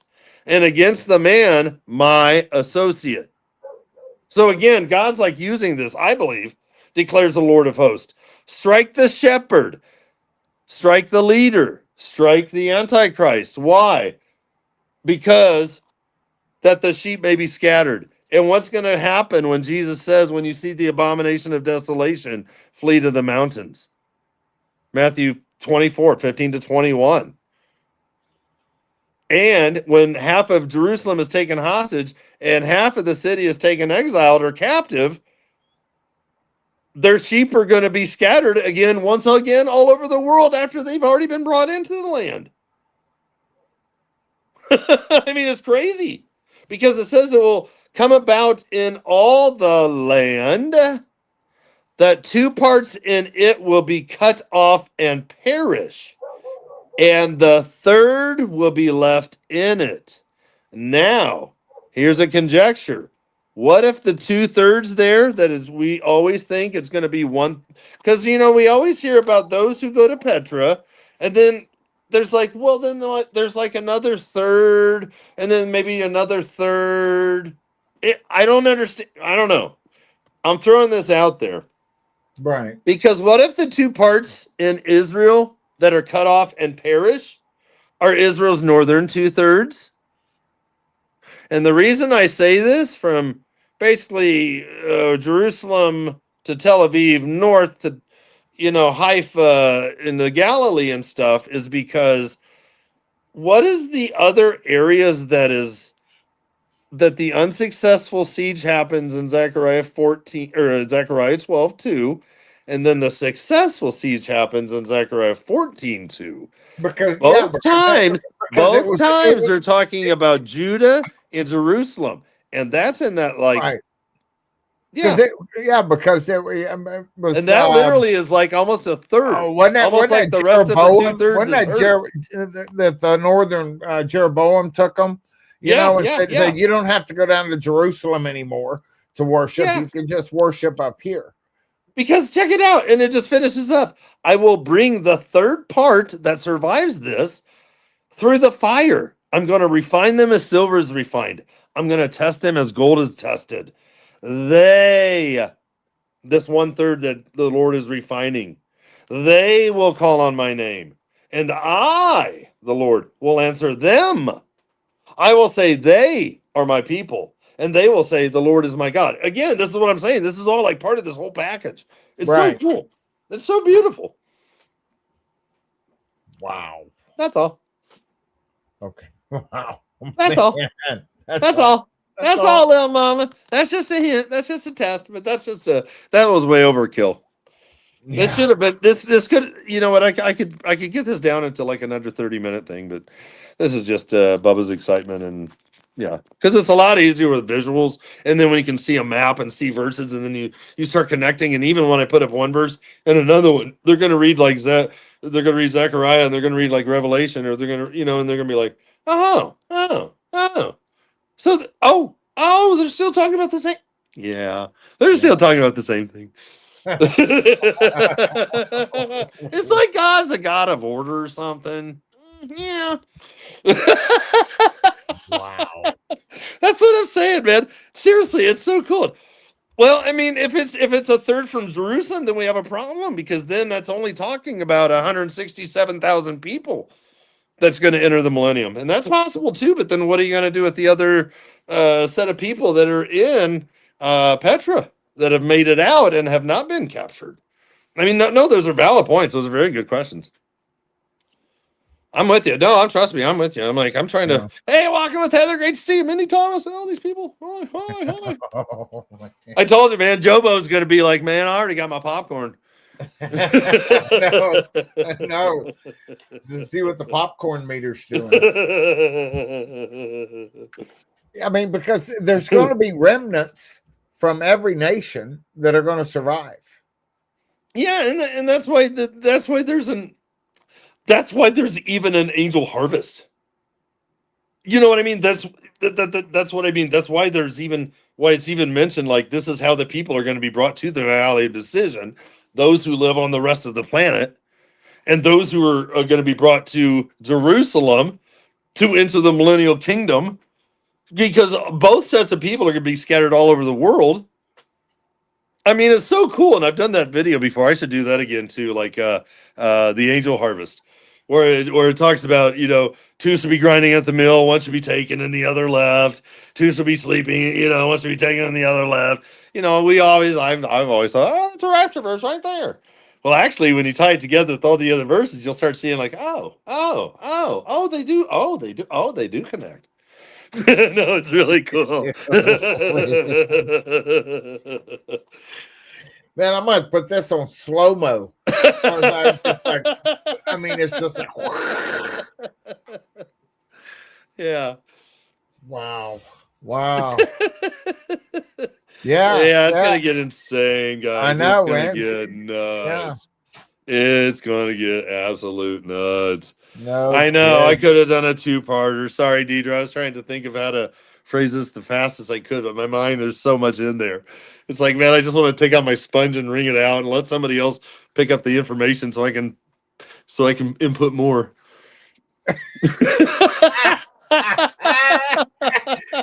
You mean my cloud? I've only got a terabyte limit. I've only got a terabyte limit. And I don't think I can upload I know I can upload my brain to the cloud, but I need to do a clean out through my terabyte in my brain, because I've got about 94% full. So I need to get rid of the clutter in my brain. Wouldn't that be cool if we could just hit it like a delete thing, like things that we don't need to remember anymore? Like, get rid of that. Yeah. Yeah, but it's so cool because it tells us there too that the Jews won't remember how they use their old thing. But it's so cool because even in the Ezekiel 39, where they're going to have this section, and it's literally going to become. Have you ever read those verses where it talks about a salt nettle or like a place of jackals? I know you guys have read those kind of verses and stuff. This is all talking about what happens in that where the burning of weapons for 7 years and the why the people die, because there's going to be something happening, and it indicates scripturally like there's going to be some like high-end people that are going to, and it almost sounds like there's going to be something that could be not very pretty, because it sounds like, and this is also why I believe it says that these three shall be kept out of his hand: Ammon, Moab, and Jordan. You know what I mean? Ammon, Moab, and Edom. And I believe the reason being is because the Jews will be in Petra, and what's going to happen in the northern 2/3 of Petra, well, the northern 2/3 of Israel or Jordan, is that there's going to be so much destruction, because when we read Jeremiah 49 verses 1 and 2, Amman, Jordan, the capital of Jordan, becomes a mound of dirt. Just like Damascus is going to become a heap of ruins, the capital of Jordan is going to become a mound of dirt, like they never existed. I know. I'm pulling something else up here real quick so I can. Night, guys. Thank you. Wow. You know what? That's another very. You know what? I've heard that too. How do you say ty skiz? Yeah. Tisk. Where you at, Skiz? Skiz, where you at? Are you scared? Are you scared?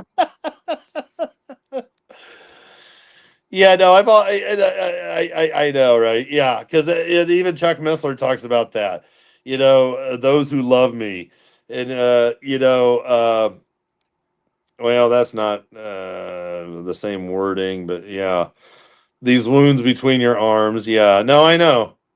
I've always heard that. Yeah, I've heard Missler talk about that too, because that's just a weird wording, and it almost sounds like it is like a crucifixion kind of a thing, or yeah. No, it's good. I know. No, that's it. Yeah. I know, little mama. I know. Bubba. Oh, I wore little mama out. Oh well, that's all right. Oh well. Wow.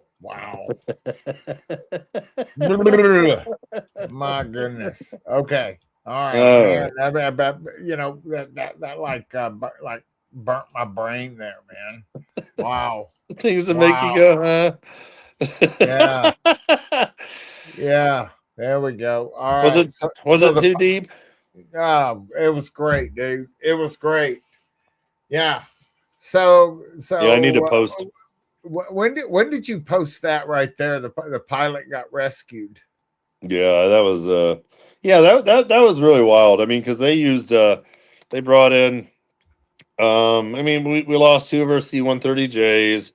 We had damage to a Black Hawk. You know, they shot down the A-10 the other night when it was doing the kills to help prevent, and keep the land going. And the reason that they got the F-15 too, as well, is because they have these man pads. I mean, this is why they don't have air superiority, or they have air. Wait a minute, they have air superiority just over Tehran, right? Yeah. But not. Maybe they have air supremacy, but not or something. Yeah, one of the two. Yeah, I need to do. Howdy. Oh man, now I'm yawning. Ay. So tell me, whenever we were at the Passover. I mean, you were just consistently still posting, right, the whole time. I know. I just gotta. I mean, how do you do everything, like with the word, and then with it just blows my mind. Well, seriously, it's like a puzzle. It's like once you figure it out, it like all starts connecting. It's like no, and it's not even like I'm trying to find things. Because you know what I mean? Because so many people, they have an idea in their mind, and they try to find a verse to match their thought, whether or not it's accurate or not. Well, I found this verse that kind of matches what I'm thinking. So, yeah, this is what I believe. Oh, okay. Okay. Yeah, I'll have to say. Amen, artist Wendy. That's right. That's right. That's right. That's right. Yeah, the 1335 days, Sean Cook. That was so cool too. Daniel 12:12. Yeah, yeah, yeah. Let's roll there. That one's fun. That one's fun. Daniel 12:12. Yeah, how blessed. Yeah, that's so beautiful. I love Daniel 12. First of all, he tells us to, God tells him to seal up this book until the end. And again in verse 9, after verse 4, seal this thing. And basically, everything sealed is now being revealed. Conceal these words and seal up the book until when? The end of time. Or when? The end of time. Blessed he that waiteth and cometh to the. Oh, yeah. Then we get down there. Yeah. Let's see here. Where 2 others are stealing one. Oh, yeah. Oh, yeah. That's so wild, dude. It's almost like the 2 witnesses. Anyway, he said, then go, Daniel. Yeah. Go your way, Daniel, for these words are concealed and sealed up until the end of time. I love that. That's such a cool verse. Daniel 10:12.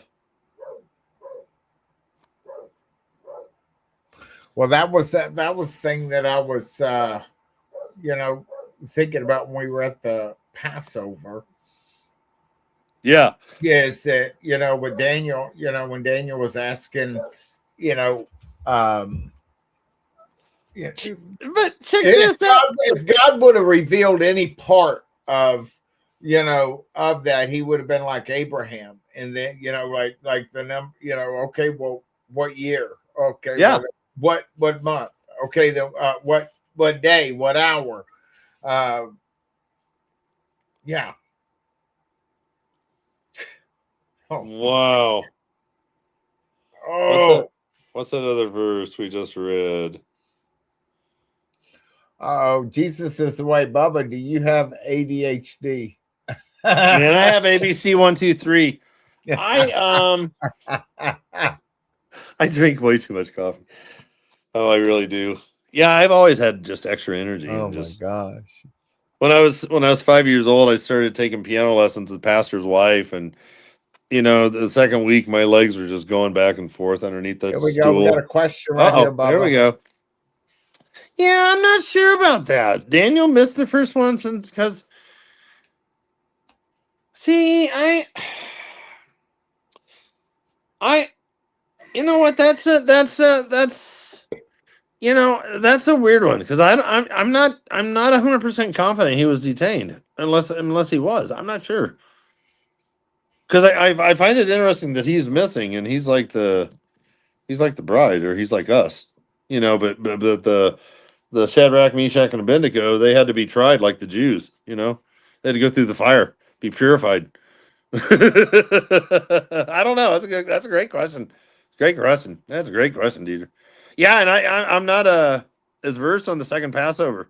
Let me see here. Yeah, she's got me thinking. I know that's in. I know you can't take us nowhere. Is that in Exodus 12? Oh no. Exodus 12 is where he moved the head of the year. Oh yeah. Yeah. Yeah, it all changed. Yeah. Let me see here. Yeah, isn't that wild? You don't see any of Dan.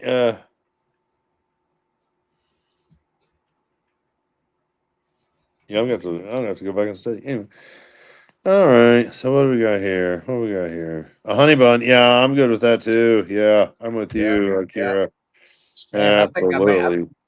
Yeah. They had the exile. Yeah. Yeah, I'm gonna go get. What was it? Hold on. Keep going, Bubba. No, I'm trying to think. What was it? 596. Wait a minute. 586. 590. 580. 586. 594. 603. Yeah, because it was like Daniel. Yeah, Daniel's taken, Jeremiah was taken, and who else was taken? Not Ezekiel, was it? No, I can't remember. Dude, I know artists when he studying energizes me. My brain.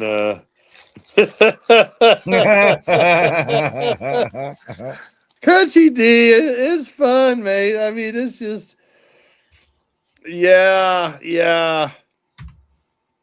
I know there's something, Heather. I know I'm with you. Oh man, there's something about the number 2. Yeah. There's something to that. Yeah, because that was crazy town. The Jews were captured. Yeah. Oh, that's another weird thing, like the 70 years thing. How? Yeah. Question: the whole thing with eating a little book and it being bitter and sweet. I heard that's the New Testament. That's a great question. Jesus is the way. Jeremiah or Revelation 15. That's such a cool chapter too, because literally he tells John, like, dude, this is going to be so cool for you, but at the same time, man, it's going to make you sick when you see everything that's coming. I know. Joel 2, 14-17. I love it. Let's see what he's got. Just 14-17. Who knows whether. Oh, yeah, I forgot about the new moons and the festivals there. That's another really cool thing in Hosea. Oh, my word. It ties in everything right there to Zechariah 14. And yeah, it's so cool. Who knows whether he will not turn and relent and leave a blessing behind him, even if a grain offering and drink offering. Blessing. Yes, gather children. Yeah, yes. I love that. Yes, Joel 2. Yeah, it's beautiful. Yeah, the end of verse 17 of Joel 2. Where is their God? Wow.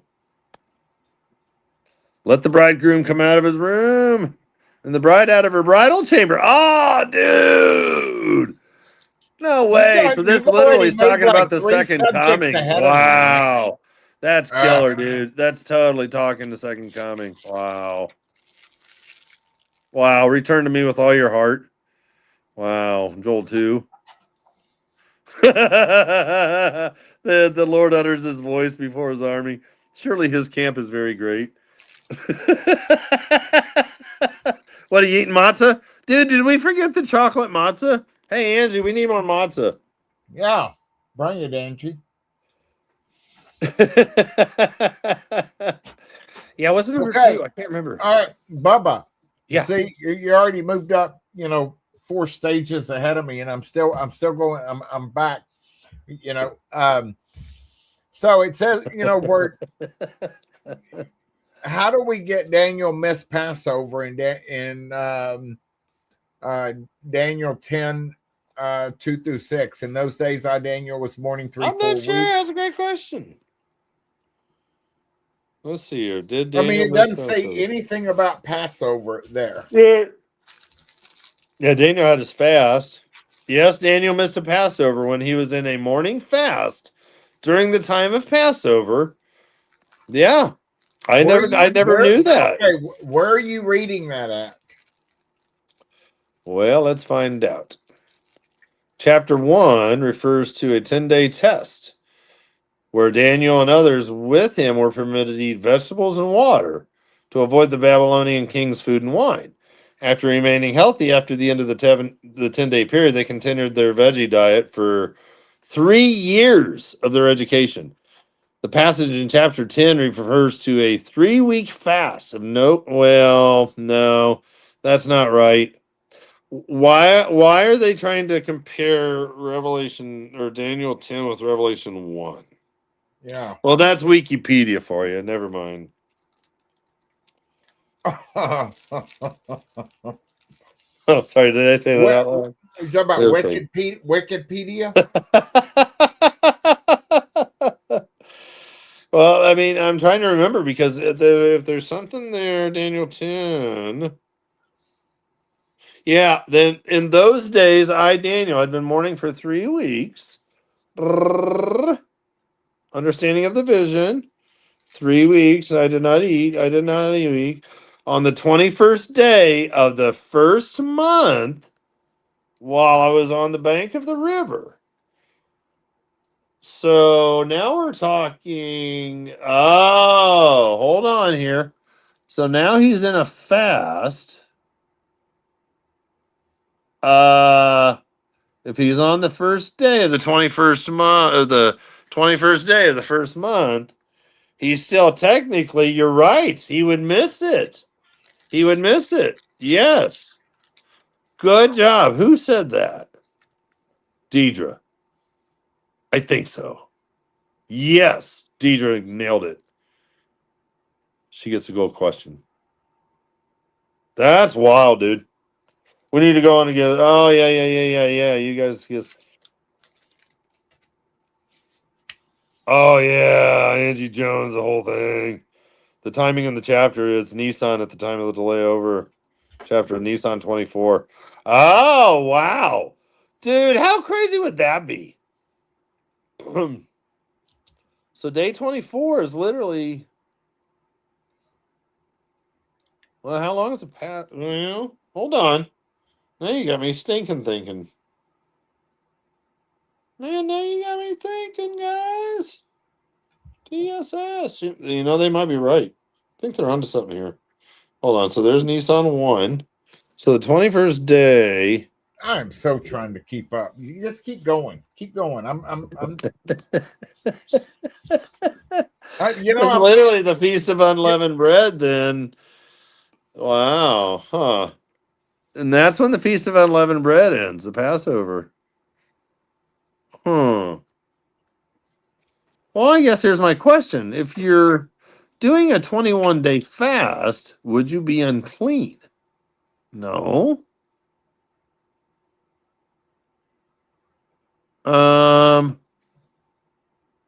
Just because he's doing a 21-day fast, how does that make him miss Passover? I mean, is it because of the day of the month? I mean, what? Yeah, I mean, I guess the only thing could be the 4th day. Oh, and in the 4th and 20th day of the first month. So the 24th day of the month. And when you look at the 24th day of the month. Oh, no way. Hold on. 1, 2. No way. Wow. Hold the fort here, kids. Who brought that up? Deidre? And maybe you guys already know this. Well, okay. Okay. I'm just gonna star him, man. So the John and Ronnie thing, here's the thing I want to point out.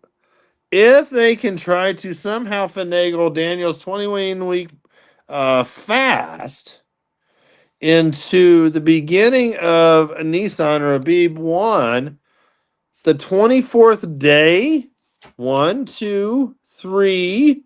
Oh my word. The 24th day. Let me read it because this is nuts. Okay. On the 24th day. Oh, no way. Hold on. This is nuts.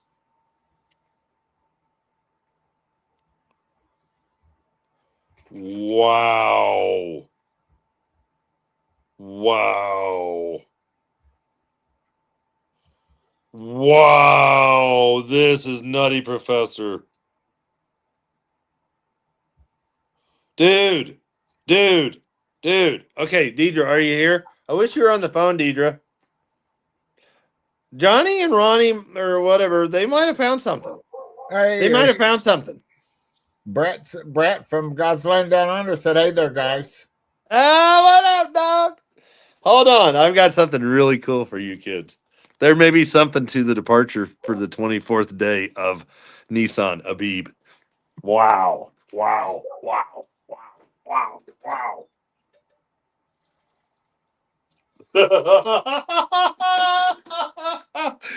Check this out. You want to hear something nutty, Professor? Come on. Day 24. Day 24. Day 24. Day 24 is the first fruits of the barley harvest. The 24th. Now, what happened on the 24th? Daniel tells you exactly what happened on the 24th. On the 24th day, I lifted my eyes, I looked up, and behold, there was a certain man dressed in linen, a white robe, and his waist was girded with a belt of pure gold. His body was like beryl. It talks about Jesus. We're seeing on the 24th day, looking into heaven, seeing Jesus coming for us. Wow. Wow.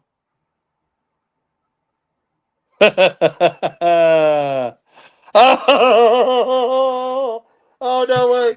No way. No way. No way. No way. No way. Check it out, guys. Check it out. Check it out. Check it out. Check it out. Check it out. Wait, is Deidre still here?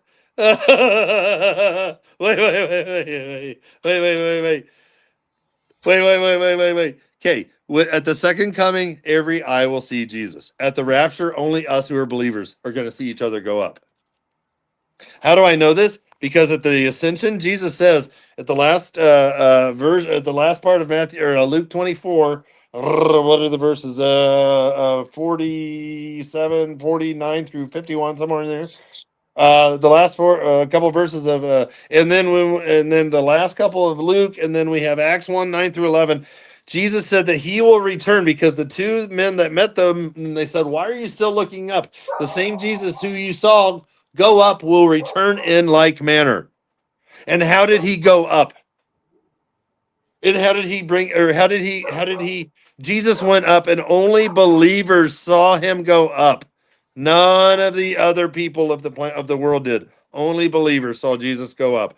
Only we are going to see each other's go up. Check it out. Verse 7. Now I, Daniel, alone in the vision, while the men who were with me did not see the vision. The other people around Daniel did not see what is happening. The people around us are not going to see us go up in the harpazo. Nevertheless, a great dread fell on them, and they ran away to hide themselves. What's going to happen at the rapture? So many people are going to run and hide because they're going to be so afraid. Wow. Is there a connection? I think so. There could be. There very well. Yeah, I think so. Wow, that's crazy, crazy, crazy. Seriously, guys, 21 days. The 21 days is the first. It's the first feast of. It's the barley harvest, and it's the first fruits. It's the first fruits. It's the first fruits, guys. It's the first fruits. And the 24th day of the first month. Huh. We got 24 elders. Huh. Huh. Good to see you all on here. We're translating sound us, but I'm just trying. Just hang. I'll be right there, Bob. I'm just yeah. my dog. I'm the man behind the curtain. I'm still here. I know, Ernest Harris. Great to see you. Yeah. This Saturday. Oh, okay. So they're saying They're saying this Saturday. Wait a minute. Oh, that's right. They're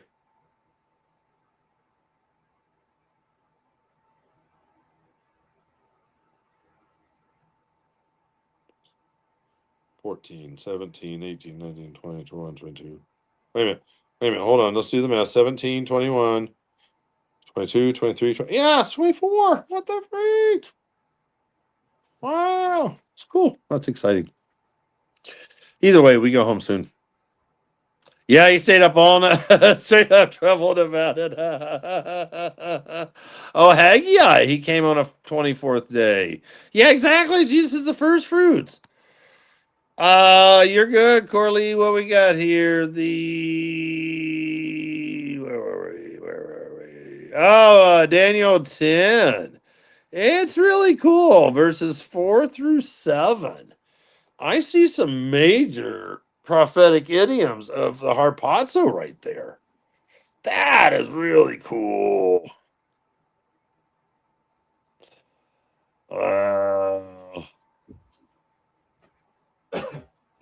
So all that's coming before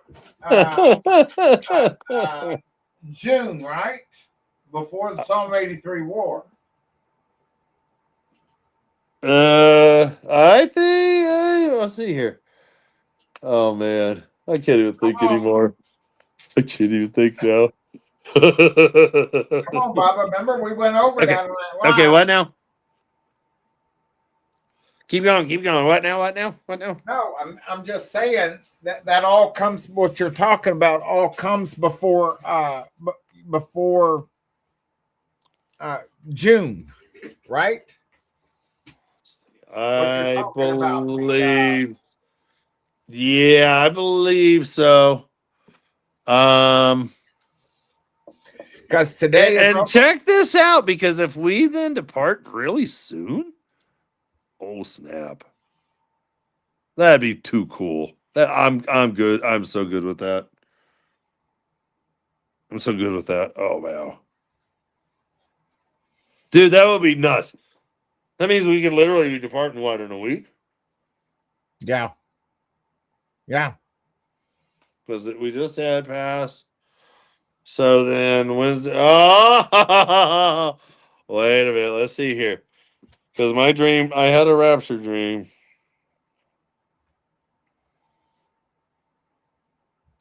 Wow. Wow. How crazy and cool would that be if we depart 24 days? April 12th. 4/12. How cool would that be? Wait a minute. Hold on. No, you're doing your math wrong. I don't know what I'm doing. Hold on. Yeah, you do. Yeah, you do. Keep going. Keep going. Wake up, Bubba. 1, 2, 3, 4. Yeah, nope. That's that. Yep, it's the 12th. Wow. Wow. My dream was that we depart on a Sunday night into a Monday. And it happens at the beginning of a work week. So it shuts down the entire world. That'd be so cool. How crazy would that be if the Harpazo is on 4/12? Because it's literally leaving a message to the entire world. 4/12. Because you have Acts 4:12. Neither is there salvation in any other, for there is no other name under heaven given among men whereby we must be saved. Wow, how wild would that be? Man, oh man, oh man, oh man. Mm-mm-mm-mm-mm. Now, here's a wild conjecture, too, because what if, from our departure date, what if the 150 days forward or 153 days forward or something is the tribulation? I mean, there's something coming. That's what I'm saying. None of us have figured it out yet. You know what I mean? And I don't think any of us might not, but I mean, I don't even know if we'll. Yeah. But my point is, I don't know. It's just exciting times to be alive. I know. We're getting so close. We're getting so close. Every single day we're getting so close. It's so exciting, Artist Wendy. It's so exciting. It's so exciting. So exciting. I know. That's what I'm thinking. Like God leaving a message behind. 4/12. Right. People are going to be like, I know 420. What's 4/12? Watch them go Google. What's the Bible verse in the Bible that's 4/12? Pops up Acts 4:12. Neither is there salvation in nothing else, for there is no other name under heaven given among men whereby we must be saved. That'd be too cool. Yep. Oh yeah, they're gonna prophesy all right for 1260. You bet you they are. Oh man. Oh man. I know, Kitty McG. Hope I said that right. I know it is 1 a.m. I still need to eat my dinners. Man, I tell you what. What's Steven thinking? His mind stopped. No, it hasn't, man. I mean, I'm just sitting there. I mean, it's like this ping pong ball in my head, because I'm thinking about the two Well, witnesses that's the thing, right because now. I people mean, have the more two questions. witnesses. What's it? Do they walk up? Do they show Bobby up, and or do Johnny. they come down? Who? The two witnesses. Do they walk up? Do they show You know up? what? I have a feeling that they're raised. They're raised from the dead. I have a feeling because I have a feeling they're the only two Old Testament saints that are raised from the dead at that time. And they come up and they're like, oh man, we still got work to do. Because there's two in the Old Testament that have unfinished business. They have unfinished ministries. Elijah and Moses. They have unfulfilled ministries. And they will be fulfilled. That's why it says in Revelation 11, verse, what is it? When their ministry has been fulfilled. Seriously, it does, dude. It's like Revelation 12. Let's see here. Yeah, when their ministry is complete. Yes. Let's go to Revelation 12, verse 8. No. Revelation 11. Excuse me. I know better than 7 or 8 or 9.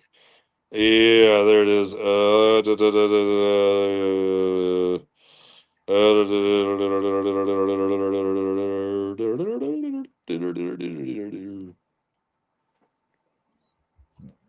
it ain't 12:8. That's for sure.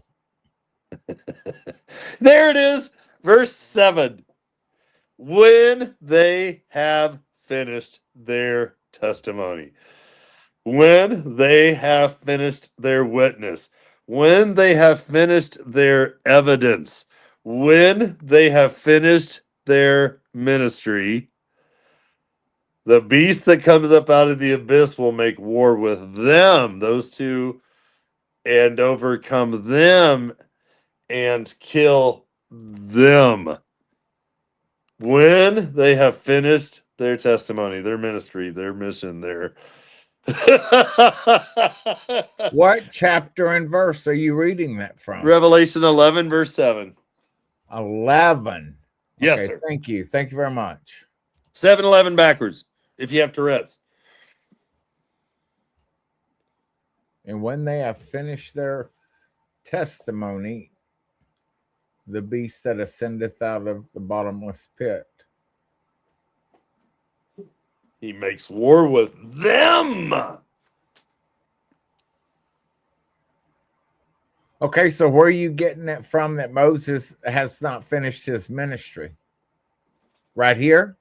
Well, no, that's just a study, too, that Chuck Missler pointed out. He pointed out in the Old Testament that there are two people that have unfinished ministries yet. They have unfulfilled missions for the Lord, and they're going to come back and fulfill them. And, it's just another, it's just another, Conjecture. in my mind. Well, yeah, no, it's another thing in my mind of the solidification of the two witnesses, because we see the two plagues or miracles that one does in verse 5 are of Moses, and then we see the other in verse 6. Two things were done by Elijah, or vice versa. Let me see here. Yeah. The second one's Moses. The first one there in verse 6. Or no, hold on. These have the powers to shut up the sky so that no rain will fall during the days of their prophesying. That's Elijah. And they have the power over the waters to turn them into blood and to strike the earth with every plague as often as they desire. That's Moses. When they have finished their testimony, their witness, their mission for the Lord. And I love it because we see the harpazo wording. Or no, we see the not the harpazo. Well, we do see the harpazo wording, but we see it again from Revelation 4:1, where Jesus says to his bride, "Come up here," and he says to these two witnesses, "Come up here."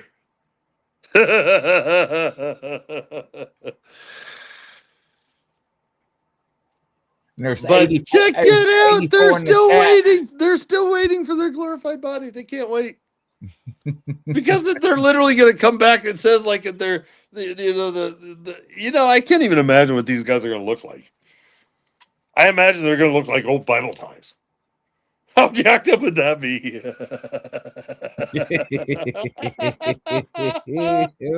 You know what? Seriously, because there's no wonder why the world's going to be so happy. Finally, these two idiots that look like they've been in the desert since the 640 BCs or something. They've come to life.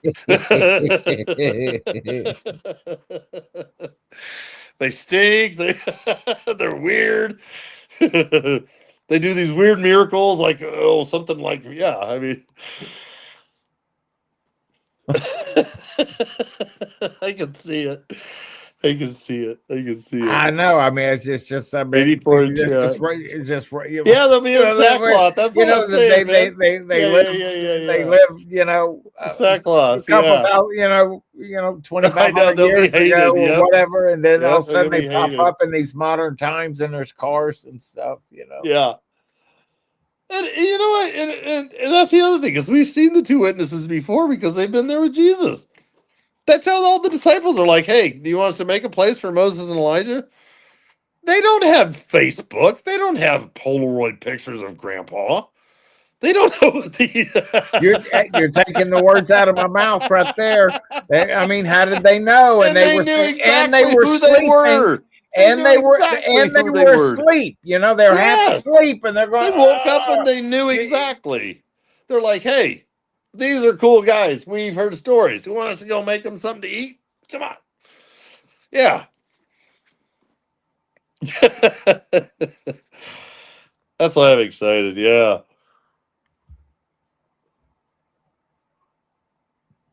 Wow. Oh. And after 3 days and a half, the spirit of life to them. Mm-hmm. And they stood upon their feet, and great fear fell upon them which saw them. And they'll literally be dead for as long as Jesus was in the tomb. But they'll be laying on the ground. He was in the tomb. Notice how it says 3.5 days, because Jesus was in the tomb 3.5 nights.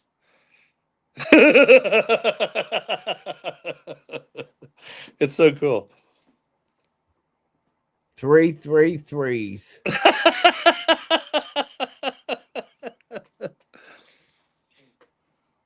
Oh my gosh.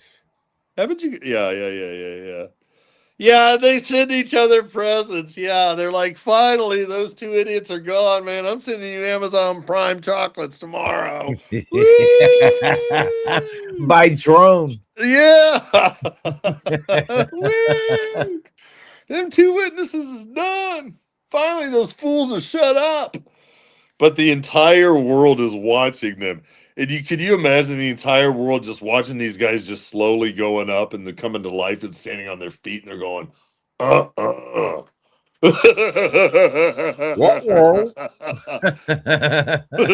But check it out, right afterwards in the next couple chapters in 13, that's when you start seeing all the signs and wonders.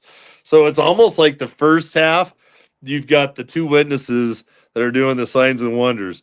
And in the last half, you've got the the two main leaders, the you know what I mean, the two main humans versus God's two witnesses, because you got the Antichrist and you've got the false prophet, and the AC is taken up by the Lucifer, so you've got the unholy trinity. Unbelievable. Oh, when you say the AC is, I thought you was fixing to say who it is. I still think it's Waldo. Everybody asks, I'm like, man, I still, because nobody can find him. Nobody can find the AC. That's why I think it's Waldo.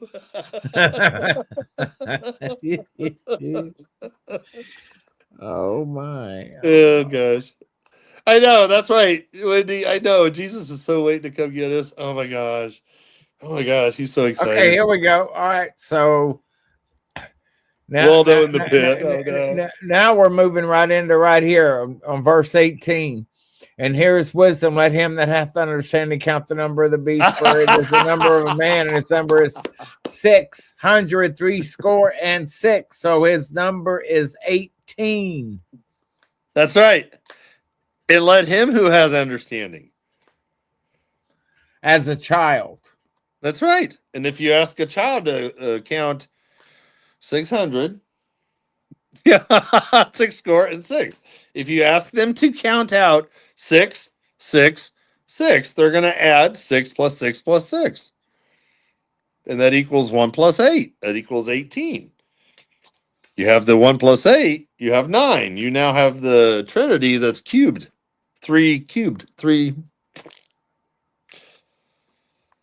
But the 18 is the big important one, because the Jews are going to accept someone who comes in the name of 6, 6, 6, because they're going to take somebody who comes in the name of 18, because 18 is the total that the Jews, it's a special thing to them. Because the number 18, as Stephen knows, brings to the Jews, that number means it brings life. And the Antichrist is going to bring life, but from the wrong source, from Lucifer himself. Am I right? No. Oh, there's no doubt in my mind about that one. Wow. Waldo's is 18 years old. Oh no. Oh no. So he comes in as life. Oh no, this is like a bad idiocracy movie. Hey man, who's your Antichrist? I heard he was coming. Man, you ain't gonna believe this. This guy wears white and red stripes. Waldo.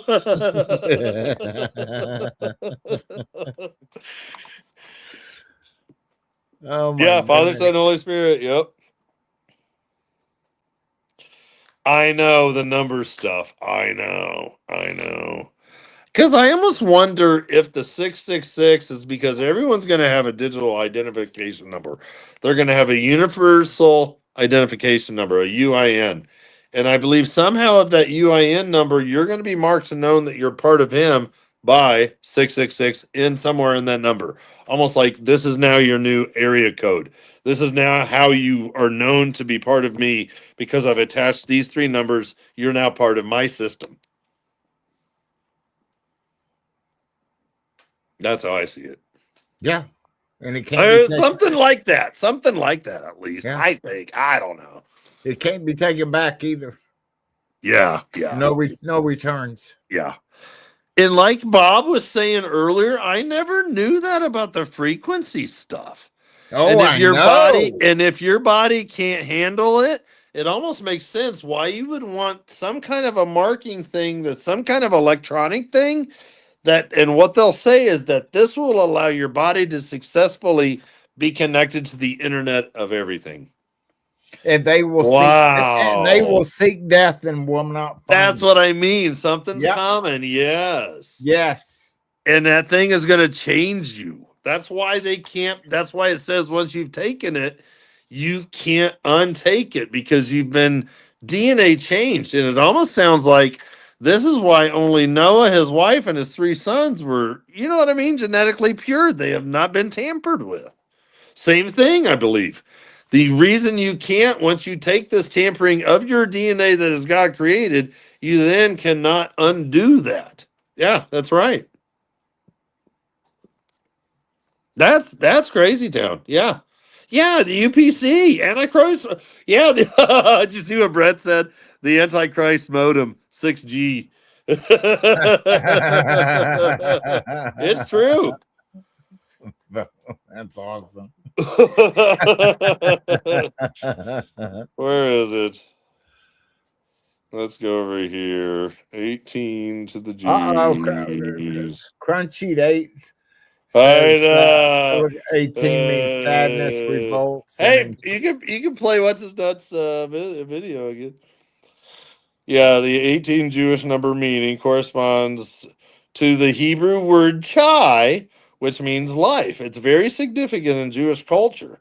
This connection leads to the tradition of giving gifts and donations. Yes. In multiples of 18. No wonder they're going to be giving gifts after these two witnesses are dead and lying in the streets. And they give gifts and donations in multiples of 18, which symbolizes the gift of life that is being given to the person who's receiving the 18. So when someone comes in their own name and presents them that they're giving life, because what does Jesus say? I have come so that you may have life and have it more abundantly. Mm-hmm. What is this Antichrist going to present? I am bringing you life. 18. Mm-hmm. Yeah. Oh, man. But he that comes in his own name, he you will accept. Yes. Yes. Wow. This is crazy.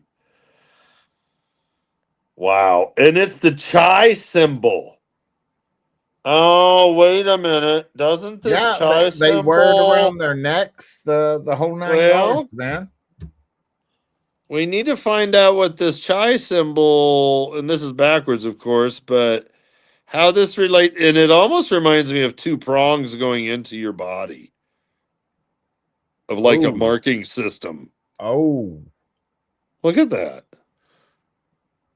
Mm. I don't know. I'm just saying. Yeah, it's a huge thing. Giving life. Yeah, they suggest, yeah, even mailings from Jewish charities usually suggest that the amounts that you give to the charity is then in multiples of chai. 18, 36, 54, 72, 90, etc. That's Instead it. of multiples like 10 or 25. Yeah, count the number. Count it. Oh, wow. You have that? What Yeah, is see, that? the Hebrew root meaning more than Wow, than just just than just life. life. Oh, wow. Wow. There it is. Wow. At the surface, Chet equals 8, Yud equals 10, total 18, Chi life. But each letter carries meaning, often associated with a boundary or enclosure.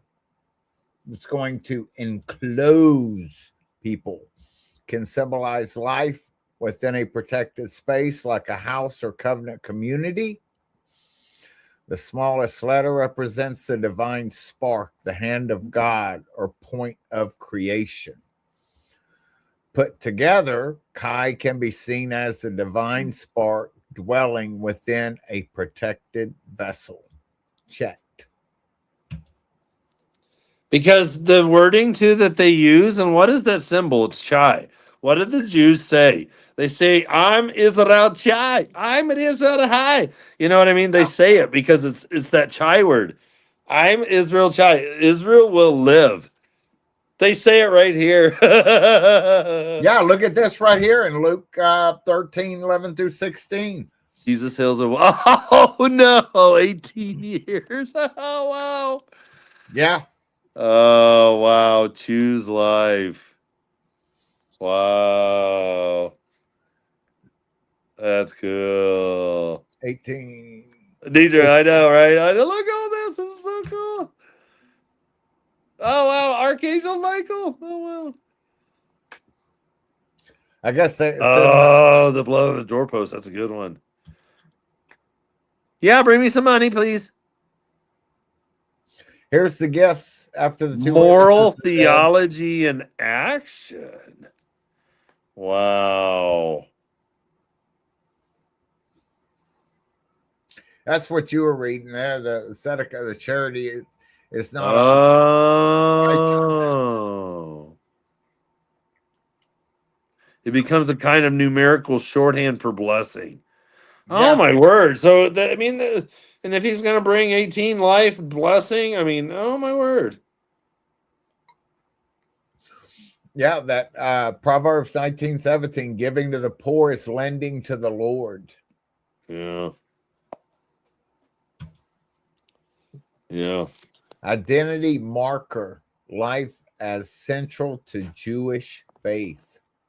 And this is why the number is so big, why it's even mentioned as 666. I mean, because it's something big. It's something with these numbers. Yeah. Yeah, and look at that in the Kabbalah.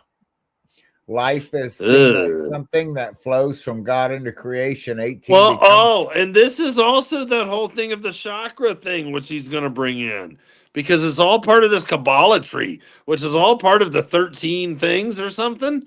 It's yeah. dark. It's so dark. It's also dark. Yeah.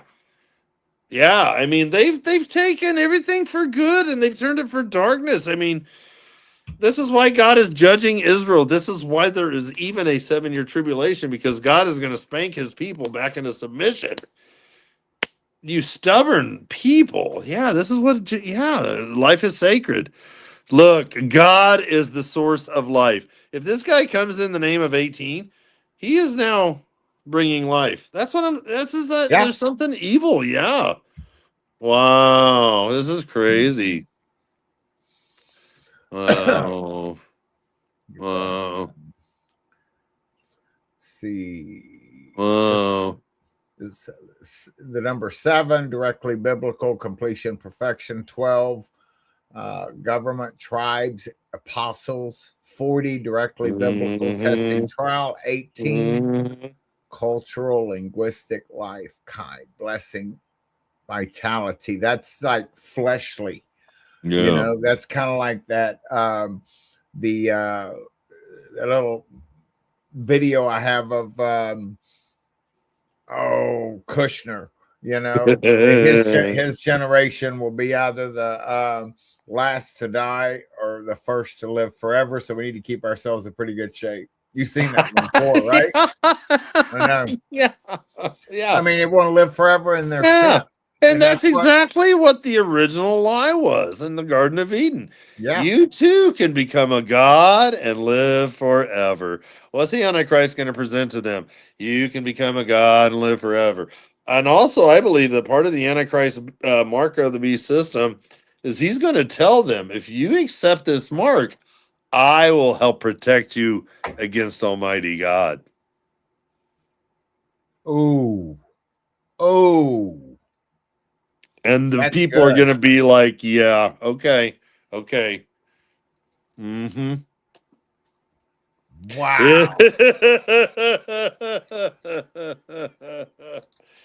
Wow. This is why no one's going to be tricked into this thing coming down the road. This is why people die for not taking it, because they believe in Jesus. They're like, no, I know this is coming, and no, I won't have any part of it. You're going to die. That's fine. I've read the good book, or I've heard this from others, or I know this now to be true, because a lot of people are going to come to Jesus. This is why the greatest history in the world is still coming. In history is still coming.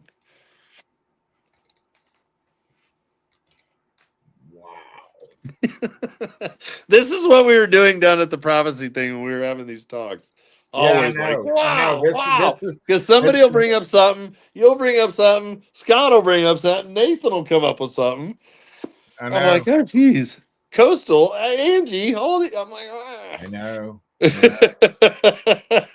That's what was so cool about that, just sitting around in those chairs, just I sitting know. around. And they were like, man, we need to just like set my phone up and just go live right here. When we Yeah. opened up, we were just sitting around there because I'm like, this is where it's at, just Mm-hmm. wow. Big picture. The number 18 ultimately represents life given by God. Life given by God. Life sustained through righteousness. That tells me right there. That's kind of like that. That's the whole people want to be sustained by keeping the Mosaic law, you know, not Uh, in their own strength, yeah. in their own ability. Life chosen over death, life shared with others through generosity. It's simple on the surface, but underneath is tied to God, creation, God's breath, covenant, a protected life, ethics, hope. Hope. Live video. No, ours is Titus 2:13. That's our hope.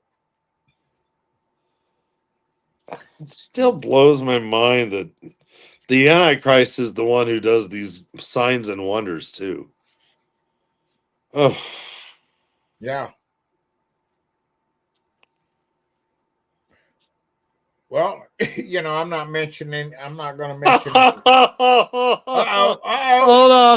on. Remember earlier when we were talking about how Jerusalem's going to captivity and they're going to be taken hostage? And this is why Revelation 13:10. If anyone is destined for captivity, to captivity he goes. If anyone is killed with the sword he must be killed. But here's the perseverance of the saints, the faith of the saints, the confidence of the saints, the trust, their belief. Yeah. Will be kept from the hour of trial. Yeah. And I love how the Holy Spirit directs John to put in, 7 times, if any, in the 7 churches in Revelation 2 and 3, if anyone has an ear, let him hear what the Spirit says to the churches, because it's for all of us. Whereas we get to Revelation 13:9 at the midpoint, when the Antichrist and the beast is talking about the false prophet, it now says, if anyone has an ear, let him hear. Amen, Mindy. Amen. There's no churches. Mentioned. Now it's just, if anyone has an ear to listen, let him hear. Because, guys, yeah.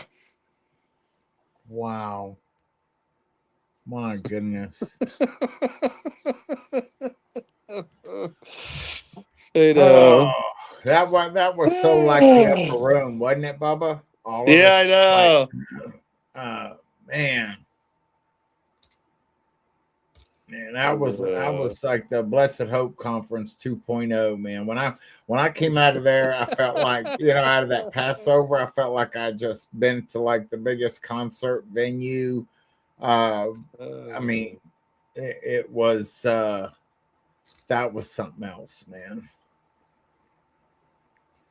And I love the way, man, that we of course went, well, whew, yeah, we went and ate that Chinese food, man. And I'll tell you what, I hadn't eaten that much, and usually I'm just around here eating like a cold hot dog or something. Yeah. And then to go, and it was so good. I had 2 platefuls, and man, and I thought, after I had to just go lay down for a couple of hours. I know. I hadn't eaten. Oh, I know. Oh man, I wonder if I can get this uploaded real quick before we. Oh, sure you can, man. Let me see. Hold on. Keep going. Let's just. Oh, you're good. Talk about number 18. There's none good, Bubba. Just one. Oh, dude, I've realized every single food item you buy from Aldi says bioengineered. Really? Every single one contains bioengineered food products. Every single thing. The only thing I can think of that they don't is their fruits and vegetables, but they're crossbred, so they're not. I mean, they're GMO.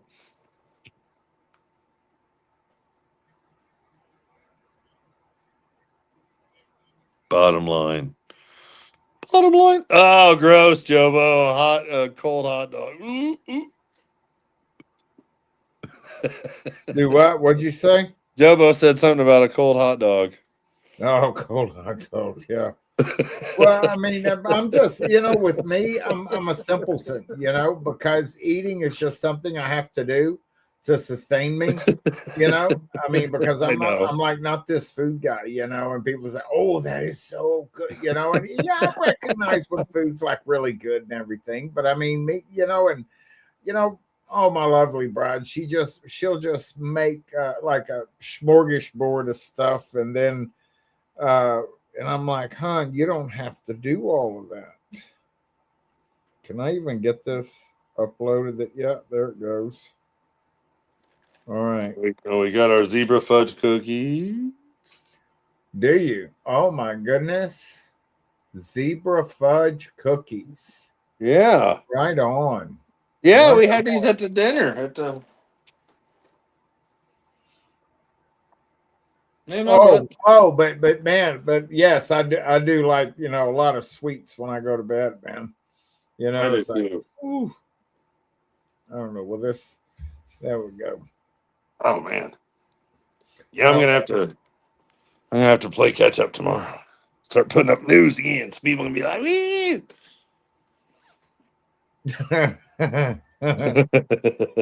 There's nothing happening in the world, Bubba. No. Nothing at all, man. Everything's just fine. I mean, I could walk outside. Remember, we were at the Rock and Refuge, man. That's right. I mean, it was just so peaceful. First up close look at the moon in 50 years from spacecraft. So apparently they have gone around the moon. This new Artemis thing. They have not gone around them. No, I know, right? Check it out. They got the pretty video. And of course now it's hold on. Let me now it's all in 4K. See, remember that. Oh wow. Okay, where's the moon buggy and the flag? That's by the Whataburger.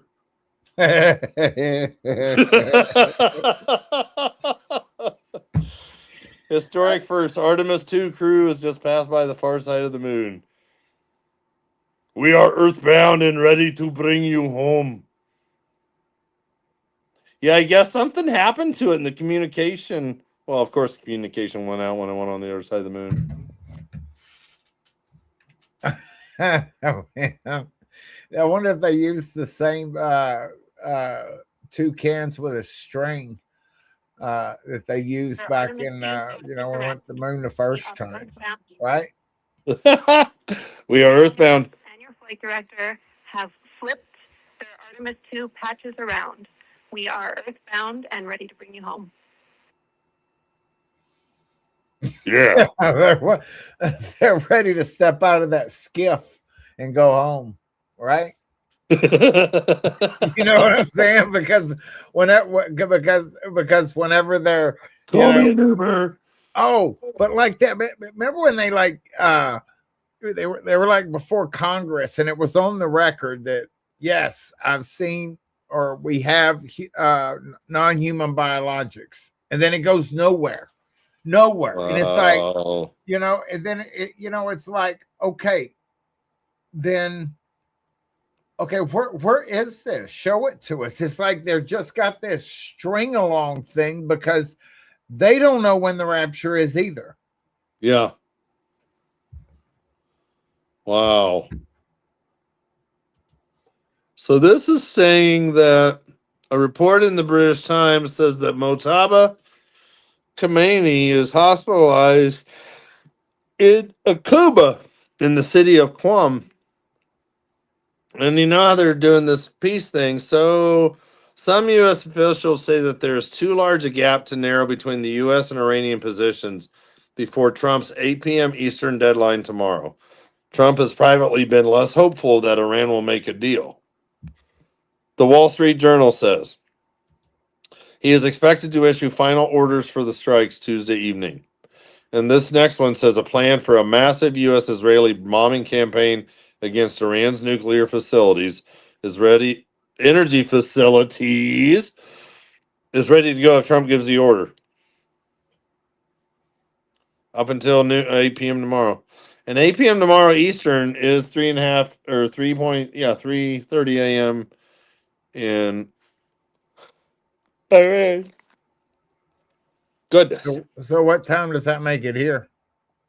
So if it's 8 p.m. Eastern, that means it's 3 a.m. in Israel, and it's either 3:30 or 4:30 in Tehran because they're always like an extra half hour in addition to being at least half hour or an hour and a half ahead of Israel, I believe. So yeah, that'll be 7 p.m. your time tomorrow that Trump's deadline ends. Let's see here. What are they gonna? What's this video? Looks pretty beefy.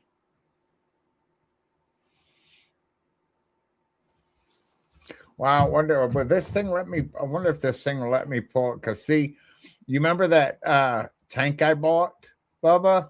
Oh, I already sent you this stuff, man. I'm going to play this. Oh, yeah. That's so cool. Let's see which one. Let's see. This is, was this I don't know if this thing will bring up. Look at this. Well, this is look my at that. training. Yeah. Remove that. Let's see. Let me bring up the other one. And video file, and then it will be the 6181. This is the first time I've done this. Now, when I'm bringing that up, are y'all listening? Can y'all hear that? Yeah. I hate that, man, because I can't hear it on this side. Oh, I hate that when you do that. So anyway, here's the story on this. You know, actually, I used to. Wow, should I say this? But wow, it goes back to when I was 18 or 19. I used to procure gasoline that I did not pay for and carry it around in a 55-gallon drum in the back of my truck. And anyway, that was somewhat, what would that be? 38, 39 years ago. So I had training to do this. I had training to do this. So anyway, I went to TSC and here's my little and it's much easier. Wow. When I was 18 or 19, but man, it's much easier now. I just get this little pop. There I bought at TSC. Got that in there and just got it going through a plastic bag, and I needed a wire, so I just tied the deal here with my cord from my mouse. So you know, this is where'd you go? Oh, I don't know, it's somewhere. See, there's the mouse down in there, and somehow it's connected. There it is. But anyway, and there you go. And I can feel it, and it's nice and cold. All I do is pump it a little bit, so now my mouth's not full of gasoline. And so let's get back on the road. And yeah, I think I've sent all y'all my my deals, so this will be interesting to watch my gas gauge go to full as I'm driving. God bless. That's wild. First time I've done this in about 38, 39 years, driving down the road with my gas gauge going to full. So when I started back there, you know, I had 74 miles to empty. And so, and I had it was 180 miles. Straight. No, 0. It was 80. So I've gone 22 miles and I'm almost half full. So I'll have to, so if that's half full in 20 miles, so yeah, I'll have to pull over again here in about 20 miles and we'll be filled up as we're driving down the road. Boom, bada bing. See, got our little hose in the tank running back there. Everything running smooth. God bless you guys. Wow. Anyway, that was awesome. just ingenuity. That's wild.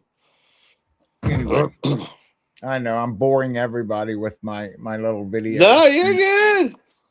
Wow. Oh, man. So we're yeah, let's kick that right out of there, man. There we go. But yeah, that worked quite well. But it's and the whole reason I had that was just in case, because everything was going like wonky, and I just wanted to make sure I had enough fuel to get home. Yeah. But anyway, I didn't need it, and but I had to just. I wanted to just do it anyway, man. I'm always exactly what I'm gonna do. Just so anyway, anything else, Bubba? Number 18. No, man. We done go covered eat dinner. I think. Zechariah. Yeah. Yeah, we're going on 2.5 hours, man. So so anything new happening like real quick here in the Middle East? I mean, what are you seeing real quick? You got any quick news stories or anything you want to share? Or does everybody need to go to your Telegram and pay the toll? The IDF just advised people across Iran to avoid using trains or being near railway lines until late tomorrow night and until late Tuesday night, stating that that doing so could put their lives at risk.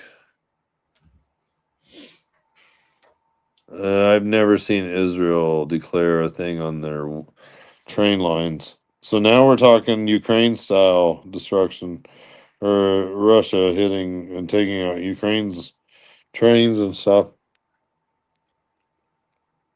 So now we're literally going for the jugulars. If we're going to shut off their oil, we're going to shut down their way to get oil from place to place to place, which is usually by rail. It's the cheapest versus train. Or yeah, but by rail, yeah.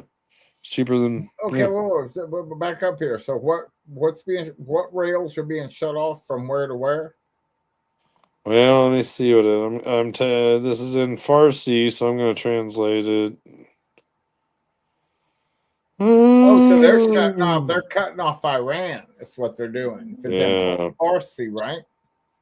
Yeah, this is what Israel put out to Iran. Yeah, they were warning them to stay back. Hi, baby puppy doggy. Yes. Well, go outside. Okay. So here's the thing, Bubba. So if like even during this whole war right now, they still had supplies going from Israel to Iran, right? Like kind of like they're feeding their enemy. Israel, no. Israel sending Iran food, no. Okay, well, I mean, okay, well then, where did the rails that they're going to cut off? Where were no. This is just a report that they're warning people to stay away from those because Israel's going to start bombing them. Okay. I guess I'm just getting tired and punchy. And urgent warnings to train users and passengers in Iran. Dear citizens, for your safety, we kindly ask you to refrain from using and traveling all trains in Iran now until at least 9 p.m. tonight. Until 9 p.m. tonight. Your presence on trains and railway lines puts your life at risk. This is the IDF warning Iranians not to use the trains. Wow. Oh, they're talking about passenger trains. Yeah. Let's see what. Today's the 7th. Now we're just looking at the latest post. Do you follow on Telegram? Do you follow Dmitry Medvedev? No, but I like him, the Russian dude. It's back on the 3rd. He says, no, Trump isn't leaving NATO, and neither is America. Obviously, there's no real reasoning, and Congress won't allow it anyway. Trump's rhetoric is nothing but posturing. Sure, some symbolic gestures are possible, trimming the size of the American contingent, withholding certain deliveries, but that's not the interesting part. What's obvious is that serious fault lines exist within the alliance fault lines. The Iran campaign, this kind of goes back to what you were talking about NATO splitting up, has only deepened in Europe's political freaks, especially the Brussels crowd, have started genuinely mulling the creation of a fully fledged military component inside the EU. That is what reshapes the picture. Until now, our position on EU membership for neighbors has been measured and calm, even regarding Banderite Ukraine. Want to join? Go ahead. But that has to change. The EU is no longer just an economic union. It can transform and rather quickly into a full-blown military alliance. One overtly hostile to Russia, and in some ways worse than NATO. It would be a revolting rabble of unhinged European parasites whose entire purpose will be to harvest political capital and, of course, cash from the stoking Russophobic hysteria. So where am I going with all this? Simple. It's time to drop the tolerant attitude toward our neighbors, joining what is now a military economic European Union that includes country 404. Our president recently signaled exactly this in politely coded terms, hinting to a certain comrade Pashinyan that membership in the EAEU and the European Union are simply incompatible. What is country 404? Bubba? That's what I want to know. That's what I want to know. Let me look that up. Oh, wow. Oh, no.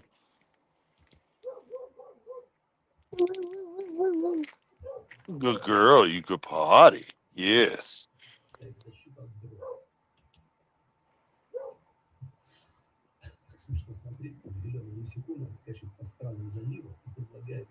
Hold on. Oh, dude, you're going to have to see this, Bubba. Hold on just a second.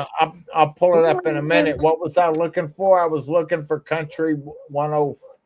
404. Right? Yeah. Squirrel. Oh, jeez. Whoops.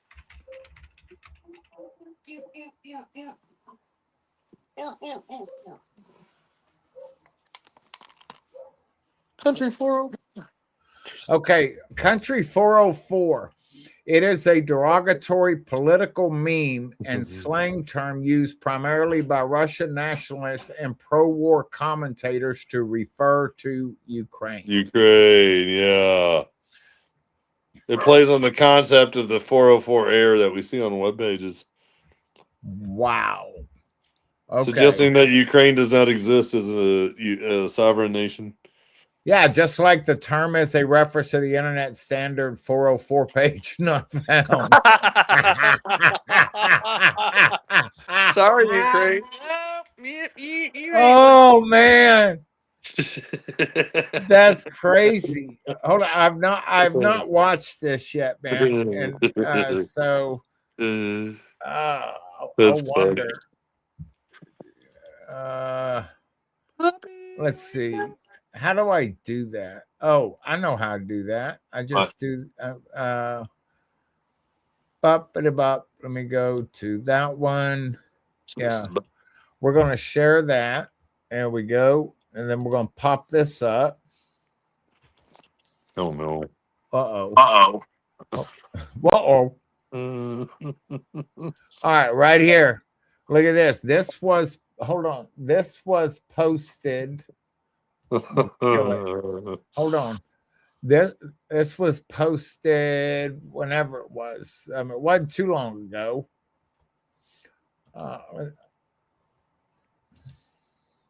There's what's this goo, yeah.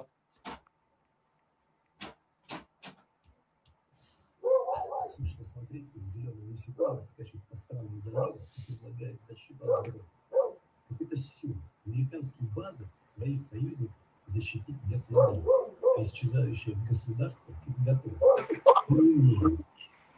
Да куда следующего лишь? Ближе всего интересному персонажу Тихуанский картель, ну или картель Синалова. Он же потребитель этой продукции. Он тоже довольно нужен для перевозки спецгрузов и для борьбы с конкурентами. Okay, did you understand that, Bubba? Hold on a second to get the dog leash off. Do what? Had to get the dog leash off.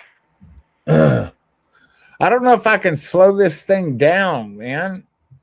I can't. Hold on. Oh, this is better. Now I can get to, because before I couldn't. There's that.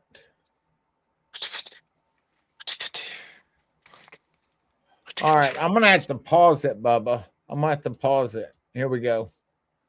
Okay. Lord of War. It's almost comical watching the little green bug hop around the Gulf states, pitching his drone's defense services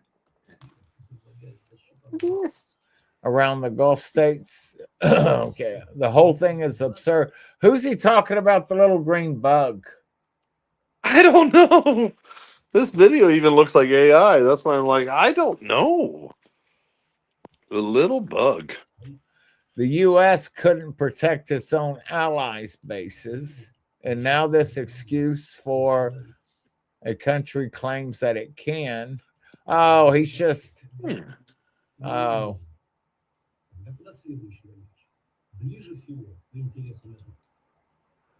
Oh, he's talking about the T-Man, judging from the guy's interest that would be in the Tijuana cartel. Oh. Or maybe it's the Sinaloa. After all, he's their loyal customer. Oh, no. And hey, cartels need drones too. Perfect for moving. That's right. And their special cargo and taking out the competition. Cartels need drugs too. Oh my goodness, man. That's nuts, Bubba.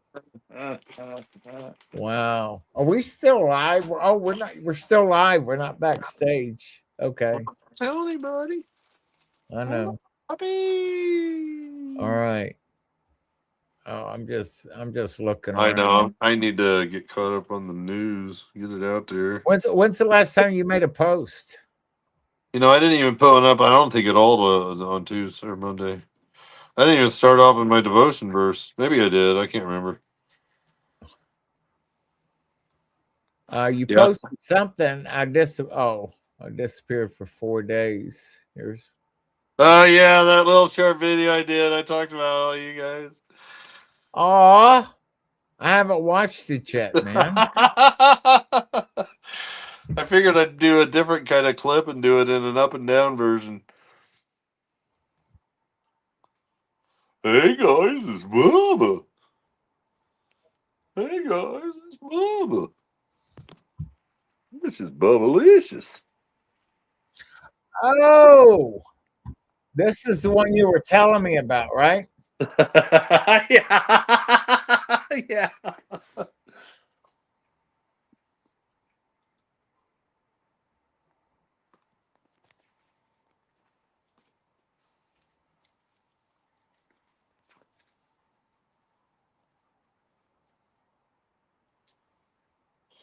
Mm-hmm.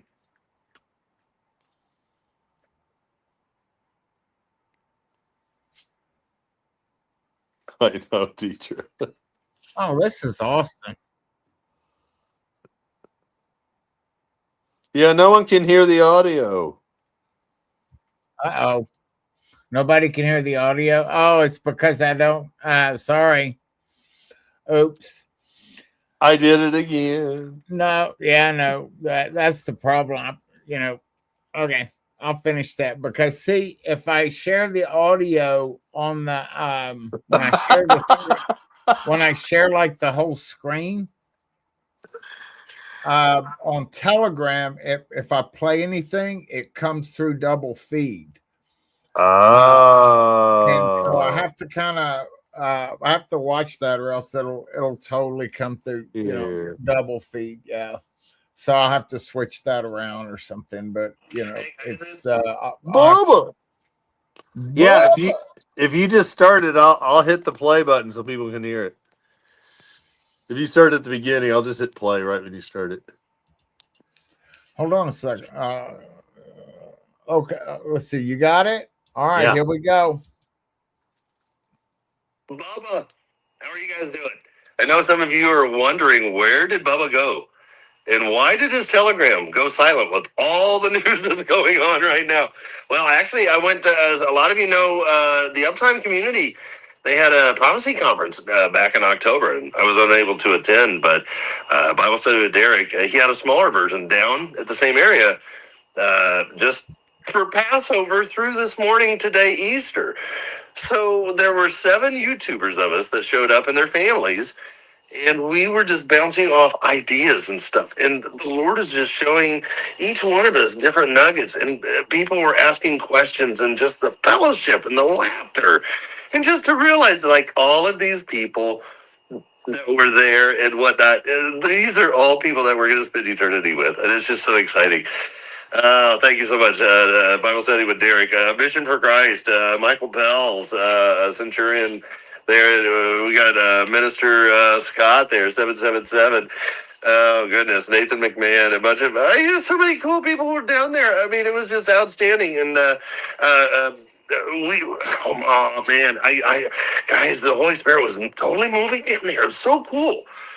And I know I'm going to be doing probably a live or maybe not a live. We'll figure it out. But between Stephen there, Mission for Christ, and I, and we're going to go in deeper because I started showing him some things, how the Lord's starting to like put these pieces together in my mind, if that makes sense. And I'd like to share with you guys at least what I'm seeing.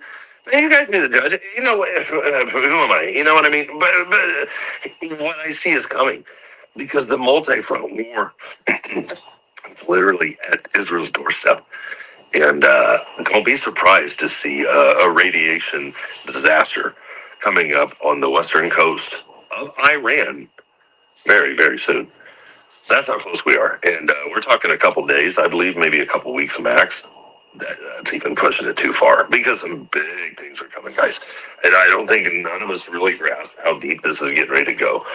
But yeah, we've got to do this major update coming up soon. And I'm going to start throwing out the news tonight. But I wanted to throw this up to you guys because I know a lot of people have been not bugging me, but no, people have been texting me, calling me and stuff. It's like, they just want to make sure I'm okay. And I love that. So I ask for your prayers. I ask for your guidance with finances and whatnot. And thank you so much for being there. And because if you're born again as I am, we're all family. And soon we'll be together.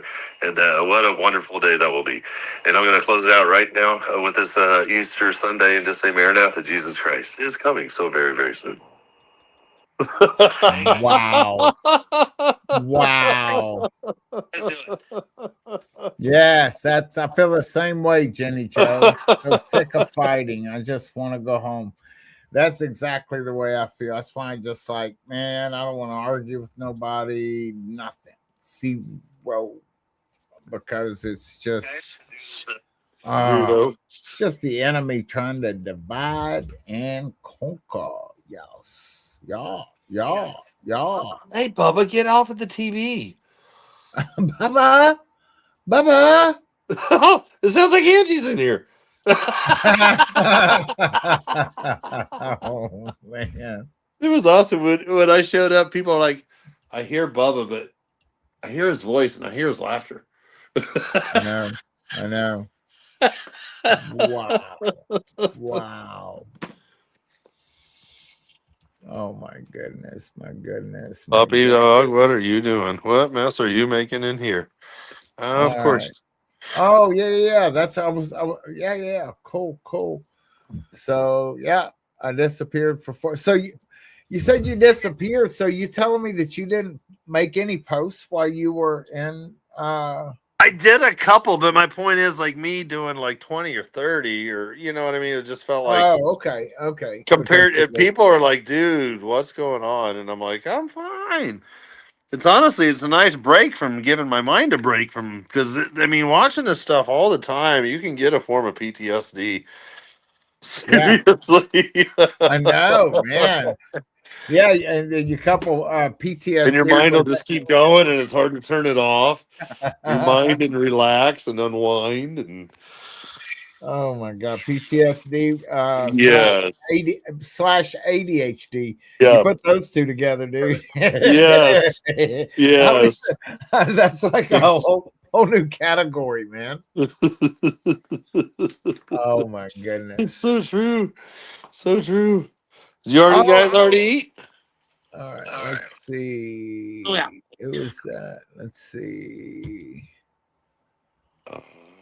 I just don't know how y'all do it. Like, you know, the Watchwoman Lisa and Natalie and Marty's 2-minute warning. And I mean, Wow. Iran urges young people to shield power plants with human chains. As Yeah, right. You know, like some of these headlines that we read, you're like, what? What are you talking about? Come on. well, Come no, on, remember that? baby. Remember the story that broke or whatever? I think when we were there, you know that and everybody ran with it, saying that the pilots were captured or something, and it was footage from what was it, the Iraq War or something like Yeah. that. Yeah, that colonel dude that they had up, like they've captured one guy. So before that story even came out, I Googled it. They're like, this is from Operation Iraqi Freedom in 1991. Yeah, you don't want to share this as today's news. I'm like, right. But people, that's what I'm saying. People are sharing videos. And the other night, somebody put out or just today, someone shared a video. Mario Nawfal, Nawfal, and he puts out a lot of good stuff. But I'm like, dude, why are you putting this out today and saying it's certain location when that video came out last night and I know exactly where that location is? So why are you people lying to get more clicks? That's a big one right now because Yeah, there's so much false news going out. Oh man, I know you guys in viewing land. You guys know exactly what I'm talking about. Deceptions everywhere. I know, I know. So let me ask you a question, Bubba. So we're the Strait of Hormuz. And Yeah. that, what the oil that comes out of there. So where does that oil come from? Does that come from Iran or the other Arab states? Yeah, Iran. Iran's got a healthy. Hold on, my dog's down here. Come on. Because what I'm looking at, because right here it just says that IDF strikes Iran's largest petrochemical facility in Aswala, disabling. That was a big one today, and they also hit the Parchin oil fields once again today. Yeah. But my point being is, so what if the Hormuz is open or not? If there's no oil to go up it, that's why I was asking. Yeah, right, exactly.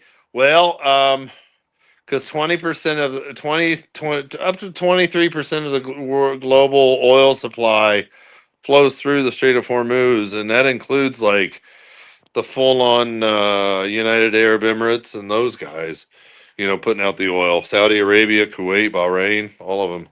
Oh, okay.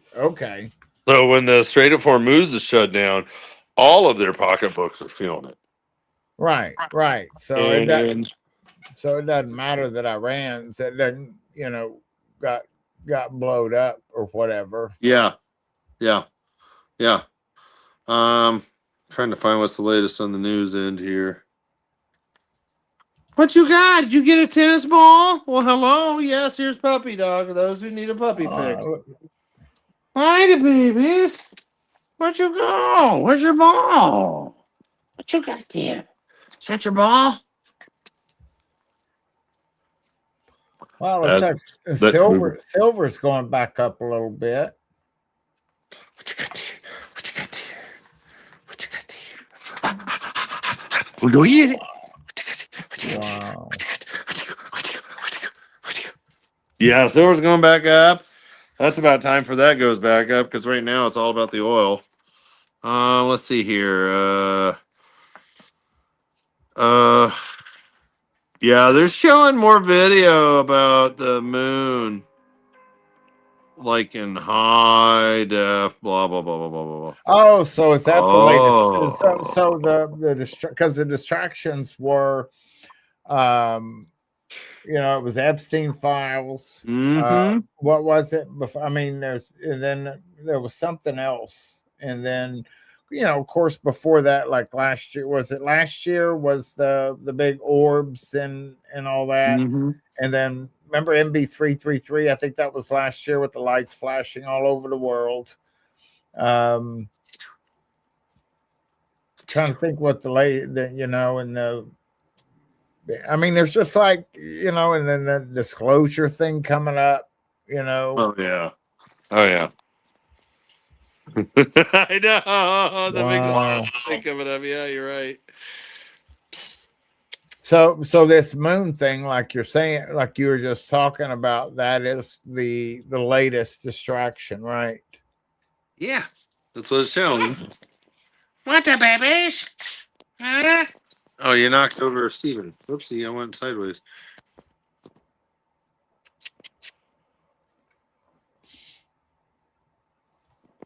So what, you don't want to share anything you found? What's Secretary Rubio? If Europe won't allow us to use the bases we man and fund for their defense when we need them, we ought to close them down and remove our troops from Europe. If they get attacked by Russia, we can discuss whether or not we have. Yeah.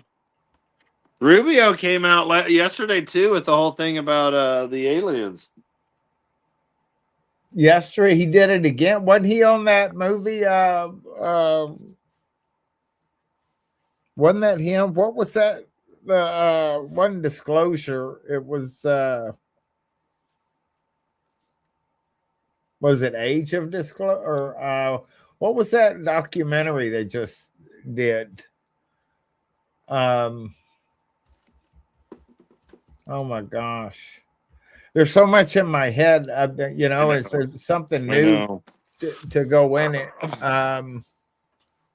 Because I think the one coming out is Age of Disclosure or something, or just Disclosure. Maybe the other one was Age of Disclosure, but Rubio was in it. Okay. So what did you say? He just came out again and talked about aliens again, or what? Yeah, yesterday. Oh, get down. Yeah, yesterday. Okay. Get down, puppy.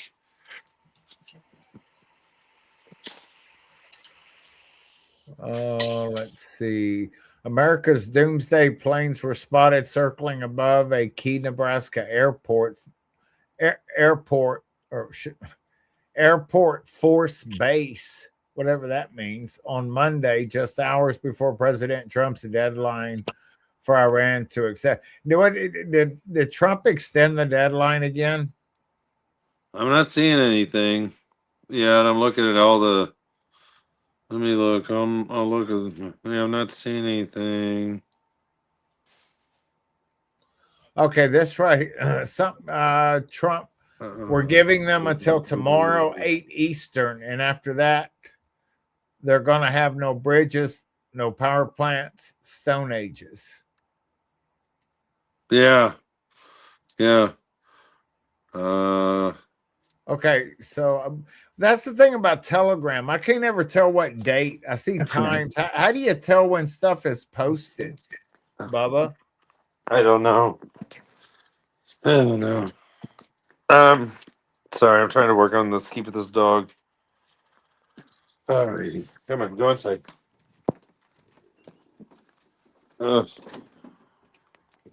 Okay, when he said it, it looks like it was 2:15 p.m. Eastern. Well, so I mean, we're way past that right now. I mean, that was a few hours ago. Mm-hmm. Yeah, yeah.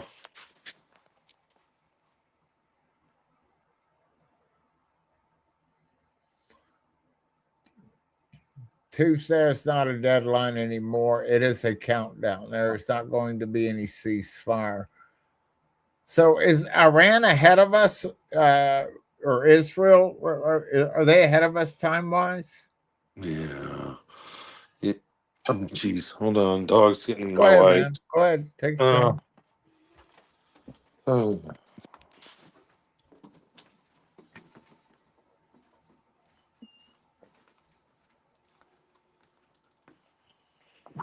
Why all this? What did she do? You know, Trump says all of it. Yeah, Trump said. I've heard that. Hold on. Yeah. Go ahead.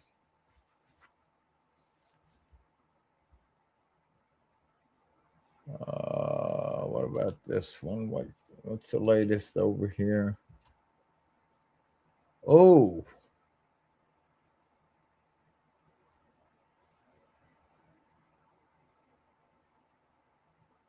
Wow.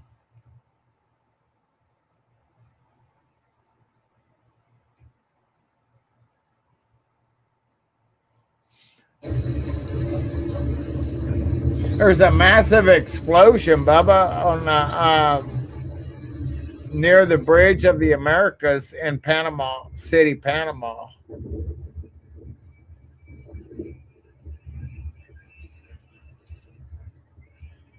Wow.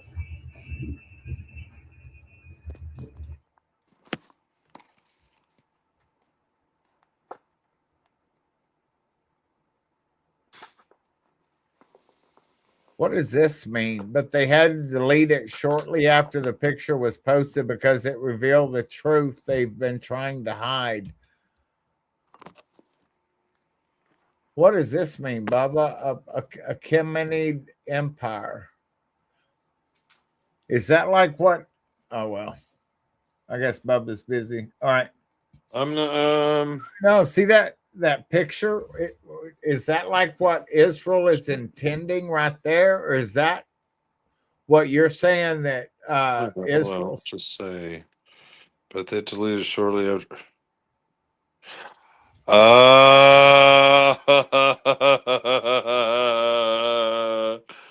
There's no West Bank included in that map. It's just Judea. It's just Bible Judea. There's no West Bank. I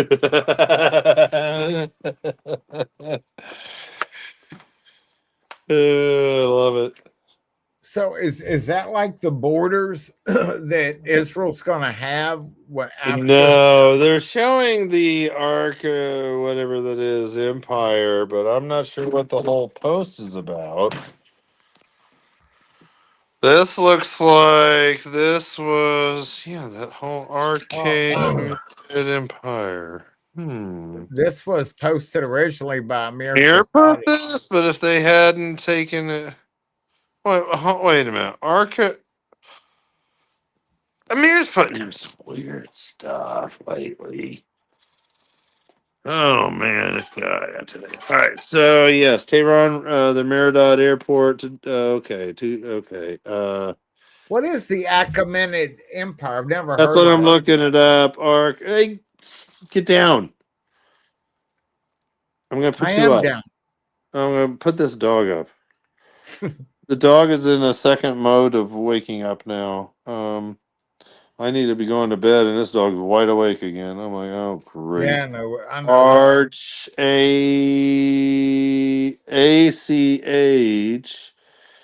A Eminid. Okay, okay, this is the. Oh, why is he pulling up the Iranian Persian Empire from 550 to 330 BC? So this was an ancient Iranian empire founded by Cyrus the Great in this map in 550 BC. But Cyrus the Great came after they were in when they were taken to exile.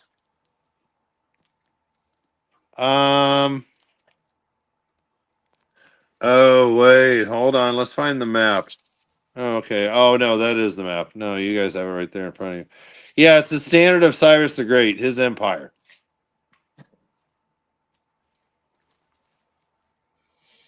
Oh, so was that like during the time of Esther?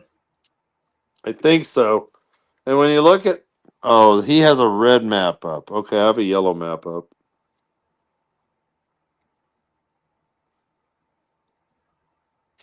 Well, they're not going to take up that much. Well, I mean, but they took the picture down because they've been trying to. Who is he saying this even came out from? I don't know. It just you can see it originally was from Safadi. Yeah, Who's trying to hide that? That's what I was trying to figure out. That's what I don't know. That's what I mean. He says these weird things, and I don't know. Let me find. And he also thinks the Jeremiah 49 wars already happened still, right? Yeah, I think so. But my question for him then is, if that's true, then why are we throwing out the rest of the chapter with it that are unfulfilled? I mean, he believes in the rapture, right? I think. No, I think so.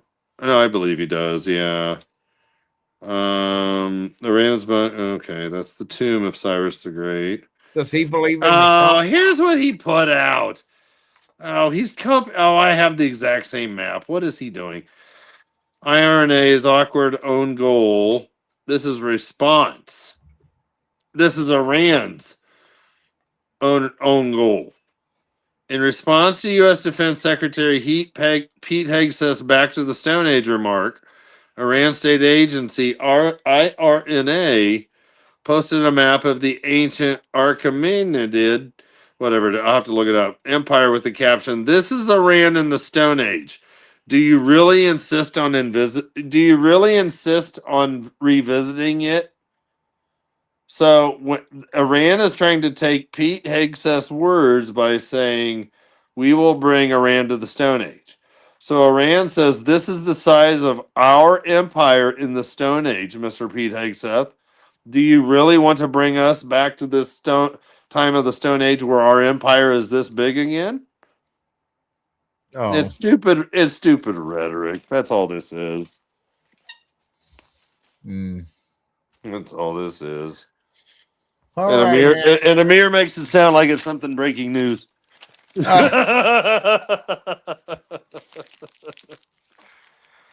And it was removed right away after it was put up. China has quietly restricted large sections of airspace off its east coast for about 40 days. China.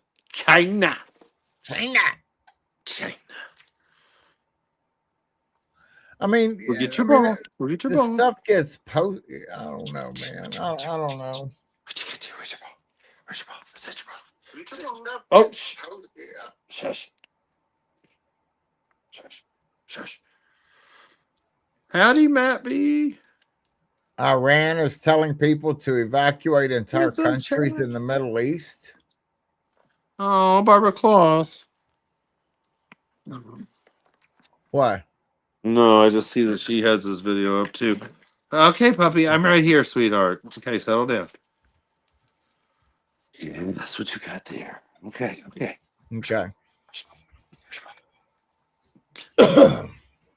All right, guys. We're gonna close. It's 3 hours and 12 minutes. So yeah. I'm gonna go get some sleep. I know. I'm gonna go make me some dinner. All right. Well, yeah. Dinner. It's 2:15 Eastern. All right, I know. Stick around for a couple of seconds. Oh, you know I do. Of course. All right. Good night, Mindy. Philip, Mindy, everybody. Yes. Who all's in there? Who's all in there? Akira. Yeah. Oh. Kira says, "I'm guessing it's really late in America." Yeah. Wonder what time it is in Thailand. Huh? It's in the afternoon. Ah. Yeah, afternoon there, morning, early morning us.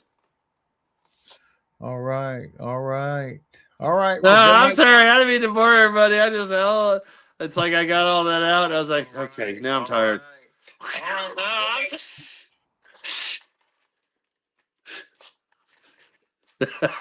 I'm telling my own TV.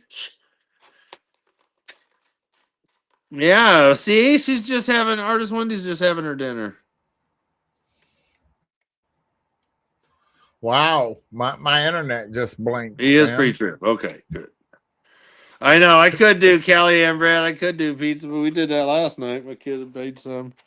Well, my computer's been like, even when I was putting up like the Bible deal, it was it's like it wasn't keeping up or something. It was weird. I restarted the machine and it kind of it's a little janky. All right, good night, guys. This time, really, good night. 3 hours, 15 minutes, man. Yeah, 2 minutes, 1 minute in the back, Bubba. Oh, you're fine. Good night, guys. Love y'all. Really, let me think. Hold on. Let's see. Yeah, I'm all out of Red Bull. Oh, no. All right, man. Night, guys. We'll see ya on the next one. God bless.